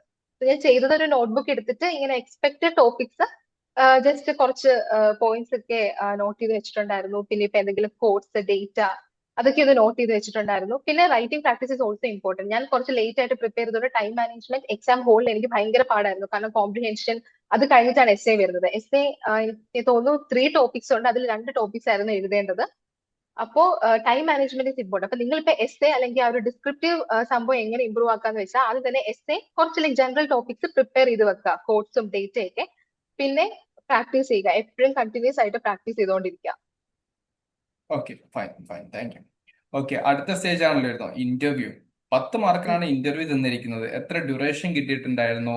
If you remember any of the questions they ask, അതോടെ ഒന്ന് പറയാൻ പറ്റുമായിരുന്നു നന്നായിരുന്നു. ഇന്റർവ്യൂ എനിക്ക് തോന്നുന്നു എൻ്റെ ഒരു 15 minutes കൂടുതലുണ്ടായിരുന്നു. ഇംഗ്ലീഷിലും മലയാളത്തിലും ക്വസ്റ്റ്യൻസ് ഉണ്ടായിരുന്നു. അപ്പൊ അവർ ഇംഗ്ലീഷിൽ ചോദിക്കുകയാണെങ്കിൽ expect us to answer in English. പല തരത്തിലുള്ള ക്വസ്റ്റ്യൻസ് ഉണ്ടായിരുന്നു എന്റെ അടുത്ത്. ഇപ്പൊ ഈ ടാക്സ് എവിടെ അടയ്ക്കുന്നത്, അതേപോലെ ഈ മാരേജ് രജിസ്ട്രേഷൻ, അങ്ങനത്തെ റിലേറ്റഡ് ക്വസ്റ്റ്യൻസ് ഉണ്ടായിരുന്നു. അതേപോലെ ഞാൻ ഓഡിബിൾ ആണോ? Yes yes you are audible, continue. In between ചെറുതായിട്ടൊരു ഫ്ലക്ച്വേഷൻ സംഭവിച്ചു നോക്കും. Now it's okay. ഓക്കെ. അപ്പോ ഇന്റർവ്യൂവിന്റെ ടൈമിൽ ഇങ്ങനെ മാരേജ് രജിസ്ട്രേഷൻ, ടാക്സ് എവിടെ അടയ്ക്കുന്നത്, പിന്നെ അങ്ങനത്തെ കുറെ ക്വസ്റ്റ്യൻസ് ഉണ്ടായിരുന്നു. അതേപോലെ ഇപ്പം സർഗസി, പിന്നെ അബോഷൻ, അതുമായിട്ട് റിലേറ്റഡ് ഭയങ്കര എന്താ പറയുക എക്സ്ട്രീം ക്വസ്റ്റ്യൻസ് ഒക്കെ ആയിരുന്നു ചോദിച്ചത്. ലൈക് 2 എൻഡിലുള്ള ക്വസ്റ്റ്യൻസ് ഒക്കെ ആയിരുന്നു ചോദിച്ചത്. പിന്നെ ജുഡീഷ്യറിനെ പറ്റി ലൈക് അങ്ങനെ കുറച്ച് ക്വസ്റ്റ്യൻസ് ആയിരുന്നു. പിന്നെ എന്റെ ബാക്ക്ഗ്രൗണ്ട്, ഞാൻ എക്കണോമിക്സ് ആയിരുന്നു ഗ്രാജുവേഷൻ. അപ്പോൾ ബജറ്റിനെ പറ്റി ചോദിച്ചിട്ടുണ്ടായിരുന്നു. പക്ഷെ ലൈക് ഓവറോൾ ഒരു പ്ലസന്റ് എക്സ്പീരിയൻസ് ആയിരുന്നു. കുഴപ്പമൊന്നുമില്ലായിരുന്നു ഇന്റർവ്യൂ. ഓക്കെ ഇന്റർവ്യൂ ബോർഡിനെ കുറിച്ച് ജസ്റ്റ് ഒന്ന് ബ്രീഫ് ചെയ്യാൻ പറ്റുമോ? കാരണം UPSC നമുക്ക് പല രീതിയിൽ അറിയാം, 5 മെമ്പർ ബോർഡ് ആയിരിക്കാനാണ് മാക്സിമം പോസിബിലിറ്റി എന്നുള്ളത്. Similarly how was here? ജഡ്ജിമാരുണ്ടായിരുന്നോ? ആരൊക്കെ ഉണ്ടായിരുന്നു എന്ന് തോന്നുന്നു? ഇതൊരു സിംഗിൾ മെമ്പർ ബോർഡ് ആയിരുന്നു. If I remember correctly RG ആയിരുന്നു ഇരുന്നു എന്നാണ് എന്റെ ഓർമ്മ. ഓക്കെ, അപ്പൊ നമ്മള് ലൈക്ക് അവരിട്ട് എന്തായാലും നമ്മളിട്ട് കുറച്ച് ഫയർ ചെയ്യും. കാരണം അവർക്ക് അറിയണം നമ്മുടെ ഒരു പേഴ്സണാലിറ്റിയെ ടെസ്റ്റ് ചെയ്യുന്നത് നമ്മുടെ അറിവില്ല. എനിക്ക് അതിൽ ചോദിച്ച കുറെ ക്വസ്റ്റ്യൻസ് എനിക്ക് ആൻസർ ചെയ്യാൻ പറ്റിയിട്ടുണ്ടായിരുന്നില്ല. പക്ഷെ ഐ ഗോട്ട് 10. 10ൽ എനിക്ക് 8 മാർക്സ് കിട്ടിയിട്ടുണ്ടായിരുന്നു. സോ അവർ നമ്മുടെ പേഴ്സണാലിറ്റി അല്ലെങ്കിൽ നമ്മൾ ആ ഒരു ടൈമിൽ എങ്ങനെയാണ് ഒരു ക്വസ്റ്റ്യന് റെസ്പോണ്ട് ചെയ്യുന്നത് അതൊക്കെയാണ് അവർ നോക്കുന്നത്.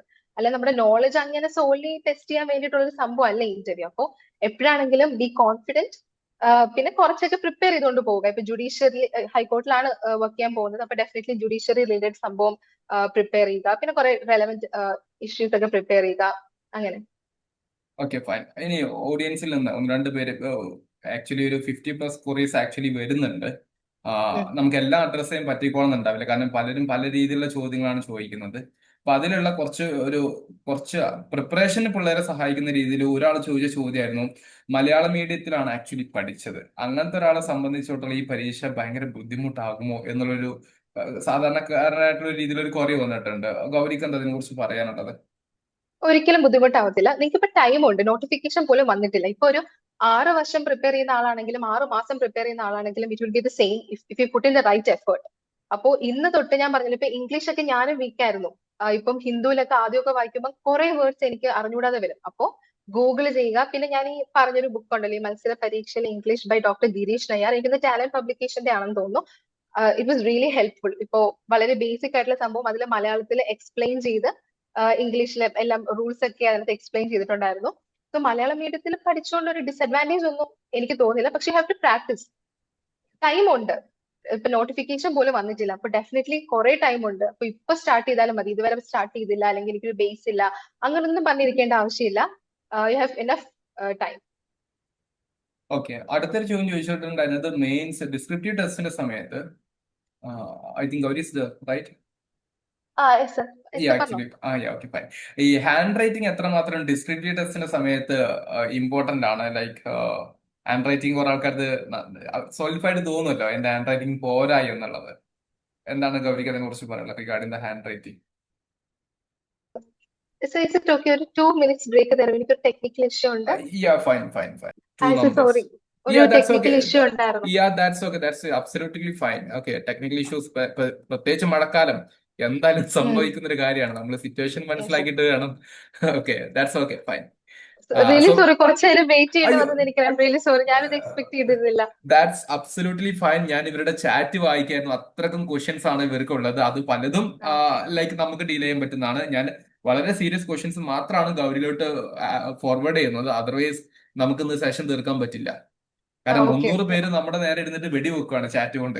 Okay, so I know. That's actually ഞാൻ വിചാരിക്കുന്നത് ലൈക്ക് ഈ സെഷൻ കയറുന്നതുകൊണ്ട് എന്തെങ്കിലും ഒരു യൂസ് അവർക്ക് ഉണ്ടാവണമെന്ന്. സോ ഡെഫിനറ്റ്ലി ഡെഫിനറ്റ്ലി അവർക്ക്. റിയലി സോറി ഡിലേ വന്നതിന്. ഞാനും എക്സ്പെക്ട് ചെയ്തിട്ടില്ല ഇങ്ങനൊരു ടെക്നിക്കൽ ഇത് വരുമ്പോ. Okay okay, that's fine fine fine. Okay, രണ്ട് മൂന്ന് പേര് കേരള ഹിസ്റ്ററി പഠിക്കാൻ പറ്റിയിട്ടുള്ള ബുക്ക് ഏതൊക്കെയാണെന്ന് ചോദിക്കുന്നു. ഒരുപാട് ആൾക്കാർ ബുക്സ് ആണ് അന്വേഷിക്കുന്നത്. പക്ഷേ ഗൗരിയുടെ പേഴ്സണൽ അഭിപ്രായം എന്ന് പറയും. ബുക്സ് ആണ് എല്ലാവരും ഡിപ്പെൻഡ് ചെയ്യാൻ വേണ്ടി ഉദ്ദേശിക്കുന്ന ഒരു മെത്തേഡ്. കേരള ഹിസ്റ്ററി ചോദിച്ചു, ഓക്കെ ഓക്കെ. ഇംഗ്ലീഷിന് ബുക്ക് ഞാനിപ്പോ ചോദിച്ചു, കറണ്ട് അഫയേഴ്സിന് ബുക്ക് ചോദിക്കുന്നു, മാത്തിന് ബുക്ക് ചോദിക്കുന്നു. ഇതൊക്കെയാണ് കൂടുതൽ ബുക്കായിട്ട് വരുന്നത്. അപ്പൊ ഈ ബുക്സ് ഞാൻ നേരത്തെ ഗൗരി ഒന്ന് പോയപ്പോ പറഞ്ഞതായിരുന്നു, ലക്ഷ്മികാന്ത് വായിക്കുന്നവര് ഉണ്ടെന്ന് പറഞ്ഞു. ആദ്യമായിട്ട് വായിക്കുന്ന ആൾക്കാർ അതും സ്പെക്ട്രൊക്കെ വായിക്കുകയാണെങ്കിൽ ഓൺ ആൻ ആവറേജ് 2 മാസം നിങ്ങൾ അതിന് തന്നെ കൊടുക്കേണ്ടി വരുന്നൊക്കെ ഞാൻ പറഞ്ഞത്, ഫ്രഷ് ആയിട്ട് വായിക്കുന്ന ആൾക്കാരാണെങ്കിൽ. That's my opinion. ഓക്കെ. കാരണം എല്ലാവർക്കും വായിച്ച് ദഹിച്ചോണമെന്നുണ്ടാവില്ല. ഓക്കെ, ഗൗരിക്ക് ഗൗരിയുടെ ഓക്കെ അഭിപ്രായം ഓക്കെ. പറയാം. ഞാനിപ്പോ എന്തായാലും സബ്ജക്ട് വൈസ് ഞാൻ പ്രിപ്പയർ ചെയ്തത് ഞാൻ പറയാം എങ്ങനെയാന്ന്. സോ ഫസ്റ്റ് പൊളിറ്റി യെസ്, നോക്കുകയാണെങ്കിൽ ഞാൻ ഒന്നുകൂടെ പറയുന്നത്, ഞാൻ പറഞ്ഞു പൊളിറ്റിക്ക് ഞാൻ മെയിൻ ആയിട്ട് ലക്ഷ്മികാന്ത് ആയിരുന്നു നോക്കിയത്. പിന്നെ കറണ്ട് ഇഷ്യൂസ് ഒക്കെ കവർ ചെയ്യാൻ വേണ്ടിയിട്ട് ന്യൂസ് പേപ്പർ റീഡിങ് ഇമ്പോർട്ടന്റ് ആണ്. അങ്ങനെ ലൈക്ക് എല്ലാ ഇഷ്യൂസും അല്ല, പക്ഷെ ന്യൂസ് പേപ്പറിൽ വായിക്കുമ്പോൾ നമ്മളിപ്പോ ഒരു ഇലക്ട്രൽ ബോണ്ട് അല്ലെങ്കിൽ അങ്ങനെ എന്തെങ്കിലും കേൾക്കുകയാണെങ്കിൽ അത് നോട്ട് ചെയ്തിട്ട് അത് ഗൂഗിളിൽ പോയി റെഫർ ചെയ്യുന്നത് യൂസ്ഫുൾ ആയിരിക്കും. പിന്നെ ലക്ഷ്മികാന്ത് ആണ് ഞാൻ മെയിൻ ആയിട്ട് സജസ്റ്റ് ചെയ്യുന്നതും. ഞാൻ കൂടുതൽ റെഫർ ചെയ്ത ബുക്കും ലക്ഷ്മികാന്ത് ആയിരുന്നു. പക്ഷെ ഇത് വായിക്കുമ്പോൾ ഇപ്പൊ കഴിഞ്ഞ പ്രാവശ്യത്തെ കുറച്ച് ക്വസ്റ്റ്യൻസ് നോക്കുകയാണെങ്കിൽ ഈ BNS റീപ്ലേസ്ഡ് IPC, അതിൽ IPCക്ക് എത്ര സെക്ഷൻസ് ആണെന്നാണ് ചോദിക്കുന്നത്. സോ കറണ്ട് എനിക്ക് ആ ടൈമിലാണ് ഈ ക്രിമിനൽ ലോസ് ഒക്കെ പുതുതായിട്ട് വന്നത്. ലൈക്ക് ആ ഒരു ടൈമിൽ മേ ബി ഇട്ട ക്വസ്റ്റ്യൻ ആയതുകൊണ്ടായിരിക്കും അതുമായിട്ട് റിലേറ്റ് ചെയ്തിട്ടുള്ള കുറെ ഫാക്ട്സ് ഒക്കെ ചോദിച്ചിട്ടുണ്ടായിരുന്നു. അതിന് അതേപോലെ ഒരു കമ്മീഷന്റെ ക്വസ്റ്റ്യൻസ് ഒക്കെ ഉണ്ടായിരുന്നു. സോ ലക്ഷ്മികാന്ത് പഠിക്കുമ്പോൾ എപ്പോഴും ജസ്റ്റ് ഫാക്ട്സ് മഗപ്പ് ചെയ്യാൻ നോക്കാതെ കുറച്ചൊരു എന്താ പറയാ എക്സാമിന്റെ പോയിന്റ് ഓഫ് വ്യൂന്ന് പഠിക്കാൻ നോക്കുക. ഫോർ എക്സാമ്പിൾ ഇപ്പോ എന്തായാലും ജുഡീഷ്യറി ഇമ്പോർട്ടന്റ് ടോപ്പിക് ആണ് ലക്ഷ്മികാന്തില്. അതിലിപ്പോ 32 എന്ന് പറയുമ്പോഴത്തേക്കും writ jurisdiction of supreme court ആണ്. 226 എന്ന് പറയുമ്പോഴത്തേക്കും റിട്ട് ജുറിസ്ഡിക്ഷൻ ഓഫ് ഹൈക്കോർട്ട് ആണ്. സോ ജസ്റ്റ് അങ്ങനെ പഠിക്കാതെ ഇപ്പോ 32 എന്ന് പറയുമ്പോഴത്തേക്കും ഫണ്ടമെന്റൽ റൈറ്റ് ആണ്. അത് സുപ്രീം കോർട്ടിന് പോലും ഡിക്ലൈൻ ചെയ്യാൻ പറ്റത്തില്ല. ഇപ്പൊ ചിലപ്പോൾ എക്സാമിന് ക്വസ്റ്റ്യൻ വരുന്നത് ഇങ്ങനെ ആയിരിക്കും. ആർട്ടിക്കിൾ 226 ക്യാൻ ബി ഇഷ്യൂഡ് അല്ല article 226 writs can be issued by high court only for the enforcement of fundamental rights.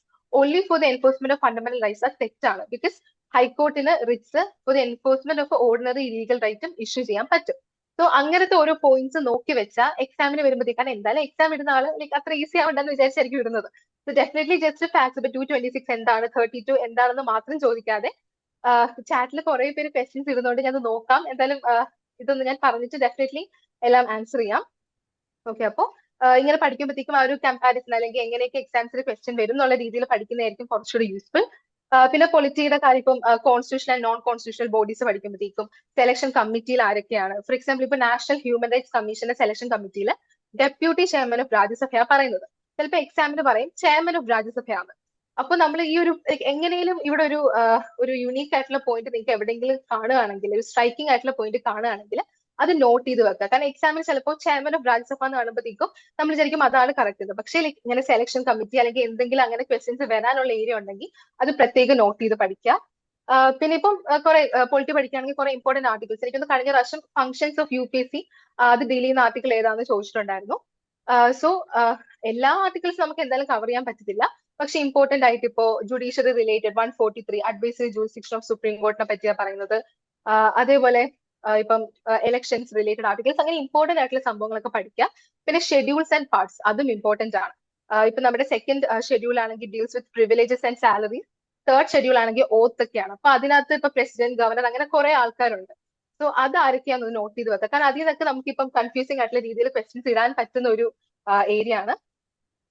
പിന്നെ ഇപ്പോ ലൈക് ഫണ്ടമെന്റൽ റൈറ്റ്സ് ആണെങ്കിൽ പോലും ഇപ്പൊ ഏതൊക്കെ റൈറ്റ്സ് ആണ് അവൈലബിൾ ഓൺലി ടു സിറ്റിസൺസ് അങ്ങനെ ഒരു പ്രത്യേക ലൈക് എക്സാമിന് വരാൻ ചാൻസ് ഉള്ള രീതിയിൽ ഫാക്ട്സ് ഒക്കെ നോക്കി വെക്കുക. ജസ്റ്റ് ഇങ്ങനെ എന്താ 32 അല്ലെങ്കിൽ എന്താ ആർട്ടിക്കിൾ 14 അങ്ങനെ നോക്കാതെ എക്സാമിന്റെ പോയിന്റ് ഓഫ് വ്യൂ എന്ന് പഠിക്കാനായിരിക്കും ഞാൻ പറയുന്നത്. In the case of polity പിന്നെ ആയിട്ട് നോക്കേണ്ട കാര്യങ്ങൾ അമെന്റ്മെന്റ്സ് ആണ്. ഇപ്പോ ജുഡീഷ്യറിയുടെ കാര്യം തന്നെ നോക്കുകയാണെങ്കിൽ ഇപ്പം ഹൈക്കോർട്ടിന്റെ ജുഡീഷ്യൽ റിവ്യൂ കർട്ടേൽ ചെയ്തത് 42nd അമെന്റ്മെന്റ് ആണ്. അത് റെസ്റ്റോർ ചെയ്തത് 43rd അമെന്റ്മെന്റ്. സോ ഇങ്ങനെ ഇമ്പോർട്ടന്റ് ആയിട്ടുള്ള അമെന്റ്മെന്റ്സ് പിന്നെ കുറെ കേസസ് ഒക്കെ ഉണ്ട്. ഇപ്പൊ കുട്ടിസ്വാമി റൈറ്റ് ടു പ്രൈവസി. അപ്പൊ ഈ കേസസ് ഒക്കെ നോട്ട് ചെയ്ത് വെക്കുക. അതിന്റെ ടൈം ലൈൻ നോട്ട് ചെയ്ത് വെക്കുന്നതും ഇറ്റ് വിൽ ബി ബെനിഫിഷ്യൽ. കാരണം എക്സാമിന് ചിലപ്പോൾ ഒരു ക്രോണോളജി പോലെ ഇതിങ്ങനെ അറേഞ്ച് ചെയ്യാനും അങ്ങനെ പല രീതിയിൽ ക്വസ്റ്റ്യൻസ് വരാം. സോ കൺക്ലൂഡ് ചെയ്ത് ഒരു ബ്രീഫ് ആയിട്ട് പറയുകയാണെങ്കിൽ പൊളിറ്റിക്ക് ഞാൻ മെയിൻ ആയിട്ട് ലക്ഷ്മികാന്തും അതേപോലെ ന്യൂസ് പേപ്പർ പിന്നെ ഏതെങ്കിലും ഒരു ഇൻസ്റ്റിറ്റ്യൂട്ടിന്റെ കറണ്ട് അഫയേഴ്സ് കമ്പയിലേഷൻ ഒക്കെ ആണെങ്കിൽ അതിലും കാണും ഇപ്പൊ കറണ്ട് ആയിട്ട് എന്താ പൊളിറ്റിയിൽ വരുന്നതെന്നൊക്കെ. സോ ഇത് മൂന്നുമാണ് ഞാൻ നോക്കിയിരുന്നത്. സോ അടുത്ത സബ്ജക്ട് ഇമ്പോർട്ടന്റ് ആയിട്ട് വരുന്നത് ഇക്കോണമിയാണ്. എന്റെ ഗ്രാജുവേഷൻ സബ്ജക്ട് എക്കണോമിക്സ് ആയിരുന്നു. സോ അതുകൊണ്ട് പ്രിപ്പറേഷന്റെ സമയത്ത് എനിക്ക് അത് കുറച്ച് ബെനിഫിഷ്യൽ ആയിട്ട് തോന്നി. പിന്നെ ഇപ്പം കുറച്ച് ഇമ്പോർട്ടന്റ് ആയിട്ടുള്ള ടോപ്പിക്സ് എനിക്ക് തോന്നുന്നത് 5 ഇയർ പ്ലാൻസ് ഒക്കെ പഠിക്കാം. അത് 5 ഇയർ പ്ലാൻസ് ചുമ്മാ ബഗപ്പ് ചെയ്ത് ഗ്രോത്ത് റേറ്റ് ചെയ്ത് അങ്ങനെയല്ല. ഇപ്പൊ മിക്കപ്പോഴും എക്സാംസിന് ഇപ്പൊ ചോദിക്കുന്നത് ഇപ്പൊ കഴിഞ്ഞ വർഷത്തെ പാറ്റേൺ തന്നെ റിപ്പീറ്റ് ചെയ്യുകയാണെങ്കിൽ മേ ബി സ്റ്റേറ്റ്മെന്റ് വൈസ് ആയിരിക്കും. അപ്പൊ ചിലപ്പോൾ ഇങ്ങനെ ആയിരിക്കും ചോദിക്കുന്നത് NABARD was establish during the 7th 5 year plan എന്നോ അങ്ങനെ എന്തെങ്കിലും. ആക്ച്വലി നബാർഡ് 6th 5 ഇയർ പ്ലാന്റെ സമയത്താണ് എസ്റ്റാബ്ലിഷ് ചെയ്തിട്ടുള്ളത്. സോ ഇങ്ങനെ ഒരു സ്റ്റേറ്റ്മെന്റ് വരുമ്പോഴത്തേക്കും അത് ലൈക് തെറ്റാണെന്ന് അറിഞ്ഞാൽ തന്നെ നമുക്ക് ഓപ്ഷൻസിലെ കുറെ സംഭവങ്ങൾ എലിമിനേറ്റ് ചെയ്യാൻ പറ്റും. എക്കണോമിക്സ് പഠിക്കുമ്പോൾ അല്ലെങ്കിൽ ഇപ്പൊ 5 ഇയർ പ്ലാൻ ഇന്നൊരു ടോപ്പിക്ക് പഠിക്കുമ്പോൾ അതിൽ കുറച്ച് സ്ട്രൈക്കിംഗ് ആയിട്ടുള്ള പോയിന്റ്സ് ഉണ്ടല്ലോ. ഇപ്പം എഡ്യൂക്കേഷൻ പ്ലാൻ എന്ന് അറിയപ്പെടുന്നത് 11th 5 ഇയർ പ്ലാൻ ആണ്. സോ അങ്ങനത്തെ പോയിന്റ്സ് മാത്രം ഇപ്പം എല്ലാം കൂടെ നമുക്ക് പഠിക്കാൻ എന്തായാലും പറ്റത്തില്ല. സോ ഏതെങ്കിലും ഒരു ടോപ്പിക്ക് കവർ ചെയ്യുമ്പോഴത്തേക്കും എക്സാമിന് വരാൻ ചാൻസ് നിങ്ങൾക്ക് തോന്നുമല്ലോ. ഇപ്പൊ ഒരു ക്വസ്റ്റ്യൻ പേപ്പർ നോക്കുമ്പോൾ ഓക്കെ ഇങ്ങനെയൊക്കെ ക്വസ്റ്റ്യൻസ് വരാമെന്ന് തോന്നുമല്ലോ. ആ രീതിയിൽ പഠിച്ചു പോവുക. പിന്നെ മോണിറ്ററി പോളിസി ഇമ്പോർട്ടന്റ് ആണ്. അതിൽ തന്നെ repo rate reverse repo rate. പക്ഷെ എന്താ റിപ്പോ റേറ്റ് എന്താ റിവേഴ്സ് റിപ്പോ റേറ്റ് അങ്ങനെ ആയിരിക്കത്തില്ല ക്വസ്റ്റ്യൻസ് വരുന്നത്. ചിലപ്പോ ഇൻഫ്ലേഷന്റെ സമയത്ത് RBI increases the repo rate അല്ലെങ്കിൽ ഡിക്രീസസ് ദ റിപ്പോ റേറ്റ് അങ്ങനെയൊക്കെ സ്റ്റേറ്റ്മെന്റ് ആയിട്ടായിരിക്കും തരുന്നത്. സോ ആ ഒരു കൺസെപ്റ്റ് മനസ്സിലാക്കിയാൽ ഇതൊക്കെ ഫോൾസ് ആണോ ട്രൂ ആണോ നിങ്ങൾക്ക് പെട്ടെന്ന് കൺക്ലൂഡ് ചെയ്യാൻ പറ്റും. സോ ജസ്റ്റ് ഇപ്പൊ എന്താ ഒരു ഡെഫിനിഷൻ അങ്ങനെ മാത്രം പഠിക്കാതെ ഇപ്പൊ റിപ്പോ റേറ്റ് ആണെങ്കിൽ എന്ത്, ഇൻഫ്ലേഷന്റെ സമയത്ത് റിപ്പോ റേറ്റ് കൂടുവോ കുറയോ, അതേപോലെ ഓപ്പൺ മാർക്കറ്റ് ഓപ്പറേഷൻസ് അങ്ങനെ കുറെ ടേം ഉണ്ട്. ഞാനിത് പറയുമ്പോൾ ചിലപ്പോൾ കുറച്ച് പേടിയാവും. ലൈക് ഫസ്റ്റ് ടൈം കേൾക്കുന്ന ടേംസ് ഒക്കെ കാണും. പക്ഷെ ഇതൊക്കെ നിങ്ങൾ പഠിച്ചു വരുമ്പോഴത്തേക്കും സിമ്പിൾ ആണ്. ഇപ്പൊ നാളെയല്ല എക്സാം, നോട്ടിഫിക്കേഷൻ പോലും വന്നിട്ടില്ല. They have enough time to cover these topics. So ഇപ്പൊ ഞാൻ ഈ പറയുന്ന കേട്ട് എന്തെങ്കിലുമൊക്കെ ടേംസ് അറിയാതുണ്ടെങ്കിൽ അതൊന്നും ടെൻഷൻ അടിക്കേണ്ട ആവശ്യമില്ല. You'll eventually learn all this.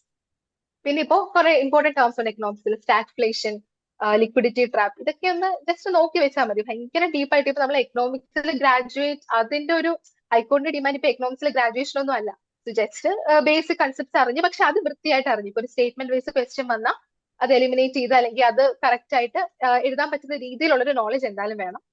പിന്നെ physical policy, balance of payment, അങ്ങനെ കുറച്ച് സംഭവങ്ങൾ. പിന്നെ ഇപ്പൊ ഡേറ്റ ഒക്കെ ചോദിക്കുകയാണെങ്കിൽ എല്ലാ ഡേറ്റയൊന്നും എക്കണോമിക്സ് നമുക്ക് എന്തായാലും പഠിച്ചിട്ട് പോകാൻ പറ്റത്തില്ല. പക്ഷെ ഇപ്പൊ GDP ഗ്രോത്ത് റേറ്റ്, അല്ലെങ്കിൽ ഇപ്പൊ contribution of different sectors to economy, അങ്ങനെ കുറച്ച് ഡേറ്റ.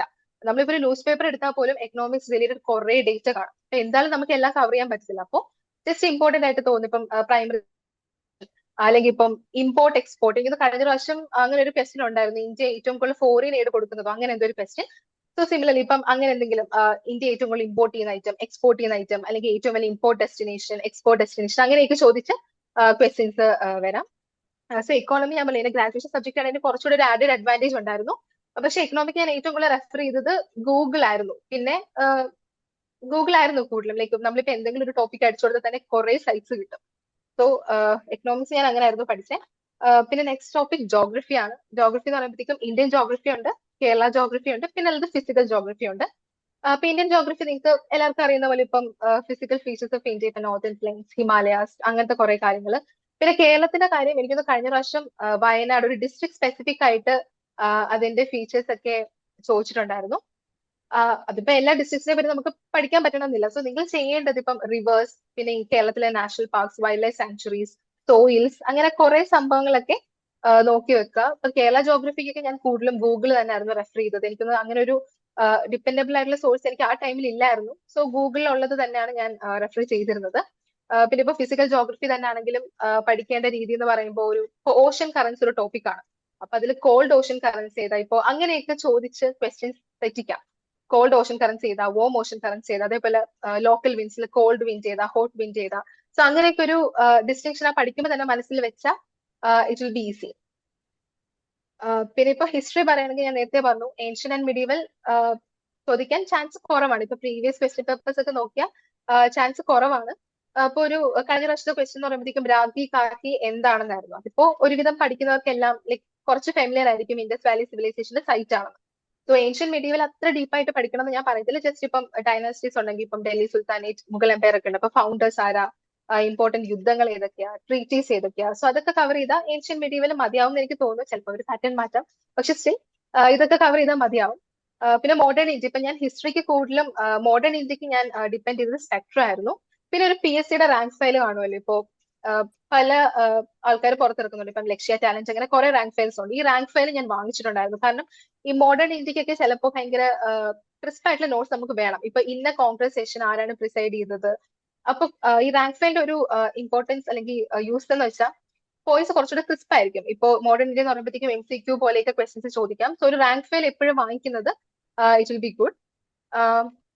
പിന്നെ ഇപ്പം ക്രോണോളജി ഇതിനകത്ത് ഇമ്പോർട്ടന്റ് ആണ്. ചിലപ്പോൾ കുറെ യുദ്ധങ്ങൾ തന്നിട്ട് അത് അറേഞ്ച് ചെയ്യാൻ പറയാം, അല്ലെങ്കിൽ ഡൈനാസ്റ്റീസ് തന്നിട്ട് അത് അറേഞ്ച് ചെയ്യാൻ പറയാം ക്രോണോളജിക്കലി. സോ അതും നോക്കി വെക്കുക. പിന്നെ ഇമ്പോർട്ടന്റ് ആയിട്ട് ടോപ്പിക്സ് കറണ്ട് അഫയേഴ്സ് ആണ്. കറണ്ട് അഫയേഴ്സ് ഞാൻ കൂടുതലും ഈ വിഷൻ ഐഎസിന്റെ കോംപ്ലേഷൻസ് ഒക്കെയാണ് യൂസ് ചെയ്തത്. ലൈക് പിന്നെ വേറെ പല ഇൻസ്റ്റിറ്റ്യൂട്ട്സും ഇറക്കുന്നുണ്ട്. പിന്നെ ന്യൂസ് പേപ്പേഴ്സ് നോക്കാം.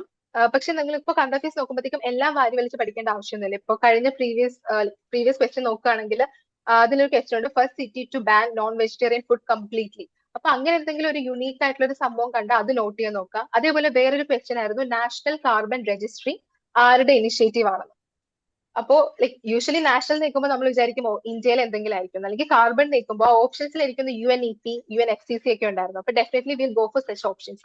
പക്ഷേ ആക്ച്വലി അത് UNDP ആണ് റിലീസ് ചെയ്തത്. അപ്പോൾ ഇങ്ങനെ ഇനിഷ്യേറ്റീവ്സ്, അതും യൂണീക്ക് ആയിട്ടുള്ള എന്തെങ്കിലും സ്ട്രൈക്കിംഗ് ആയിട്ടുള്ള ഇനിഷ്യേറ്റീവ്സ് ഉണ്ടെങ്കിൽ അത് നോട്ട് ചെയ്ത് വെക്കുക.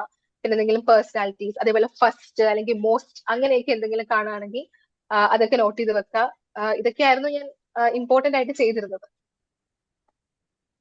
Okay fine. ഞാൻ ചാറ്റ് നോക്കിയപ്പോൾ ഒന്ന് രണ്ട് ക്വസ്റ്റ്യൻസ് ഉണ്ടായിരുന്നു ഇവരുടേത്. അതില് ചില ആൾക്കാർ ചോദിച്ചൊരു ചോദ്യം, മാമിന്റെ സ്റ്റഡി റൂട്ടീനിൽ എത്രമാത്രം daily hours of time invest ചെയ്തിട്ടുണ്ടായിരുന്നു എന്നൊരു ചോദ്യമുണ്ട്. ഒന്ന് അഡ്രസ് ചെയ്യാൻ പറ്റുമോ? എത്രമാത്രം എഫിഷ്യൻസി ഫോക്കസ് ചെയ്തിട്ടുള്ള ഒരു പ്രിപ്പറേഷൻ ആയിരുന്നു എന്നുള്ളത്.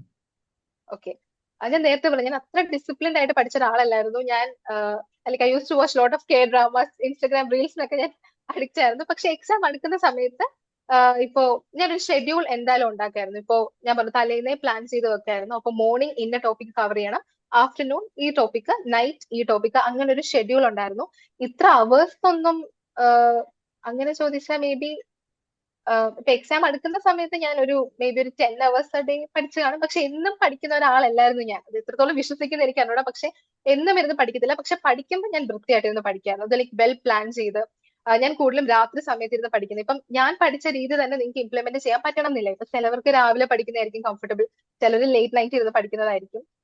ഇപ്പോ ദിവസവും 14 മണിക്കൂർ അല്ലെങ്കിൽ 10 മണിക്കൂർ പഠിച്ചാൽ ഈ എക്സാം ക്ലിയർ ചെയ്യാൻ പറ്റുമോ അങ്ങനെയൊന്നുമില്ല. പക്ഷെ പഠിക്കാൻ വേണ്ടി ഇരിക്കുമ്പോൾ ബി കംപ്ലീറ്റ്ലി ഫോക്കസ്ഡ്, വേറെ ഡിസ്ട്രാക്ഷൻസ് എല്ലാം മാറ്റി വെച്ച് പഠിക്കുക. ഒരു വെൽ പ്രിപ്പയർഡ് ആയിട്ട് ഇന്ന ടോപ്പിക് ഇന്ന് കവർ ചെയ്യും, ആ രീതിയിലൊരു പ്ലാൻ തയ്യാറാക്കിയാൽ തന്നെ നിങ്ങൾക്ക് പഠിക്കാനുള്ളൊരു മോട്ടിവേഷൻ വരും.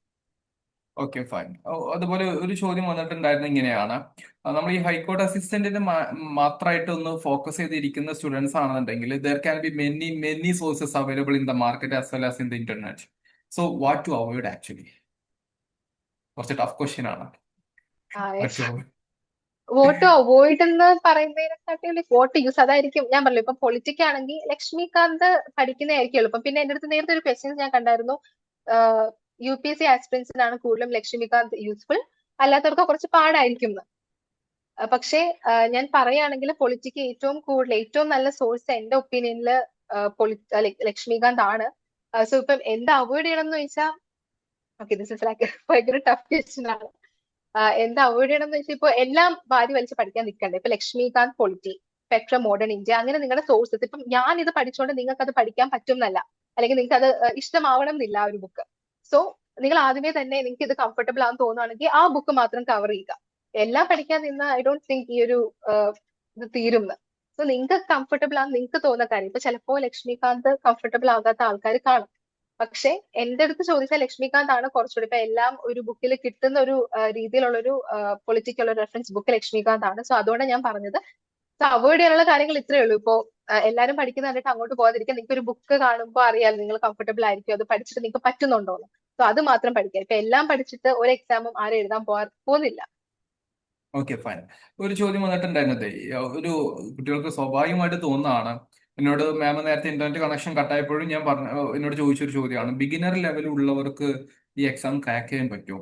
ഒരു ഇനീഷ്യൽ ആയിട്ടൊരു ട്രബിൾ ഉണ്ടാവില്ല നമ്മള് ഈ ചെയ്ത് തുടങ്ങുമ്പോൾ തന്നെ തോന്നുന്ന ഒരു ഫീലിംഗ് ക്വസ്റ്റ്യൻ. മാം ഒന്ന് പറഞ്ഞു കൊടുത്താൽ നന്നാകും. കാരണം സ്റ്റിൽ മാം പലതവണ പറഞ്ഞു we have enough time right now. Okay, അത് വെച്ചിട്ടൊന്ന് മാം പറഞ്ഞു കൊടുത്തത് നന്നാകും. കാരണം വെച്ചാൽ എല്ലാവർക്കും ഉള്ള സംശയമാണ്, ഞാനിപ്പോ ഒരു ബിഗിനർ ആണ്, ഞാൻ പഠിച്ച് തുടങ്ങിയാൽ എത്തുമോ, ട്രാക്ക് ചെയ്യാൻ പറ്റുമോ എന്നുള്ളൊരു സെൽഫ് ഡൗട്ട് ഒന്ന് അഡ്രസ് ഓക്കെ, ചെയ്യാം.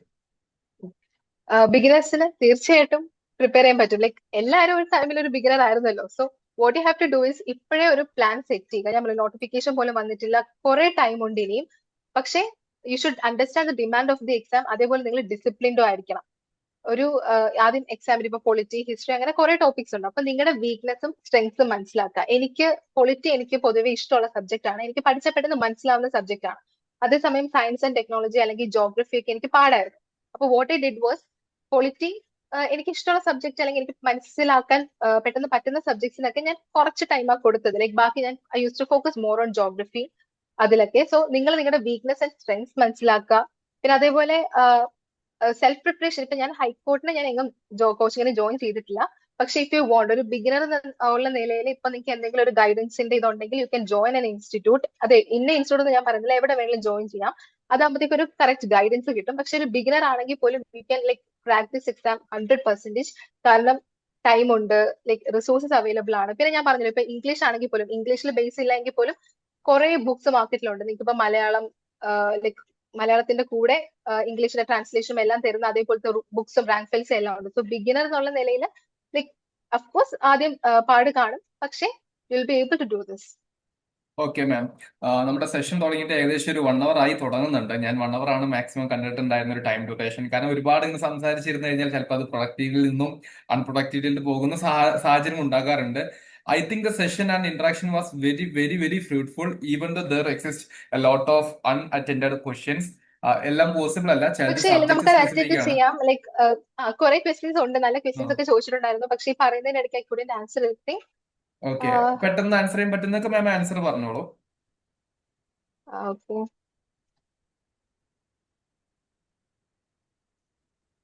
ഞാൻ ടെസ്റ്റ് സീരീസ് എടുത്തിട്ടില്ല, പക്ഷെ ടെസ്റ്റ് സീരീസ് എടുക്കുന്നത് എന്തുകൊണ്ട് നല്ലതായിരിക്കും. ഞാൻ ആക്ച്വലി ആ ടൈമിലേക്ക് LSGS എക്സാം ഉണ്ടായിരുന്നു. ഞാൻ LSGSന്റെ ടെസ്റ്റ് സീരീസ് ചേർന്നിട്ടുണ്ടായിരുന്നു. ടെസ്റ്റ് സീരീസിന് ഒരു ഇമ്പോർട്ടൻസ് എന്ന് പറയുമ്പോഴത്തേക്കും നമ്മളിപ്പോ തന്നെത്താനെ ഇരുന്ന് പഠിക്കുമ്പോൾ നിങ്ങൾ തന്നെത്താനെ ഇരുന്ന് ടെസ്റ്റ് ചെയ്ത് നോക്കുകയാണെങ്കിൽ പ്രശ്നമില്ല. പക്ഷെ എന്റെ ഒരു കാര്യം എന്ന് പറയുമ്പോഴത്തേക്കും ഞാൻ അത്ര ഡിസിപ്ലിൻഡ് അല്ലായിരുന്നു. ലൈക്ക് ഒരു ഷെഡ്യൂൾ ഉണ്ടെങ്കിലേ എന്നെ കൊണ്ട് മുന്നോട്ട് പോകാൻ പറ്റത്തുള്ളായിരുന്നു. സോ ടെസ്റ്റ് സീരീസ് എടുത്താൽ ഇറ്റ് വിൽ ബി യൂസ്ഫുൾ. കാരണം ആ ഒരു ഇപ്പം ടെസ്റ്റ് സീരീസ് എങ്ങനെ ഫ്രെയിം ചെയ്യുന്നത് വെച്ചാൽ യൂഷ്വലി ഇന്ന ടോപ്പിക് ഇന്ന ദിവസം ടെസ്റ്റ് അങ്ങനെ ആയിരിക്കും.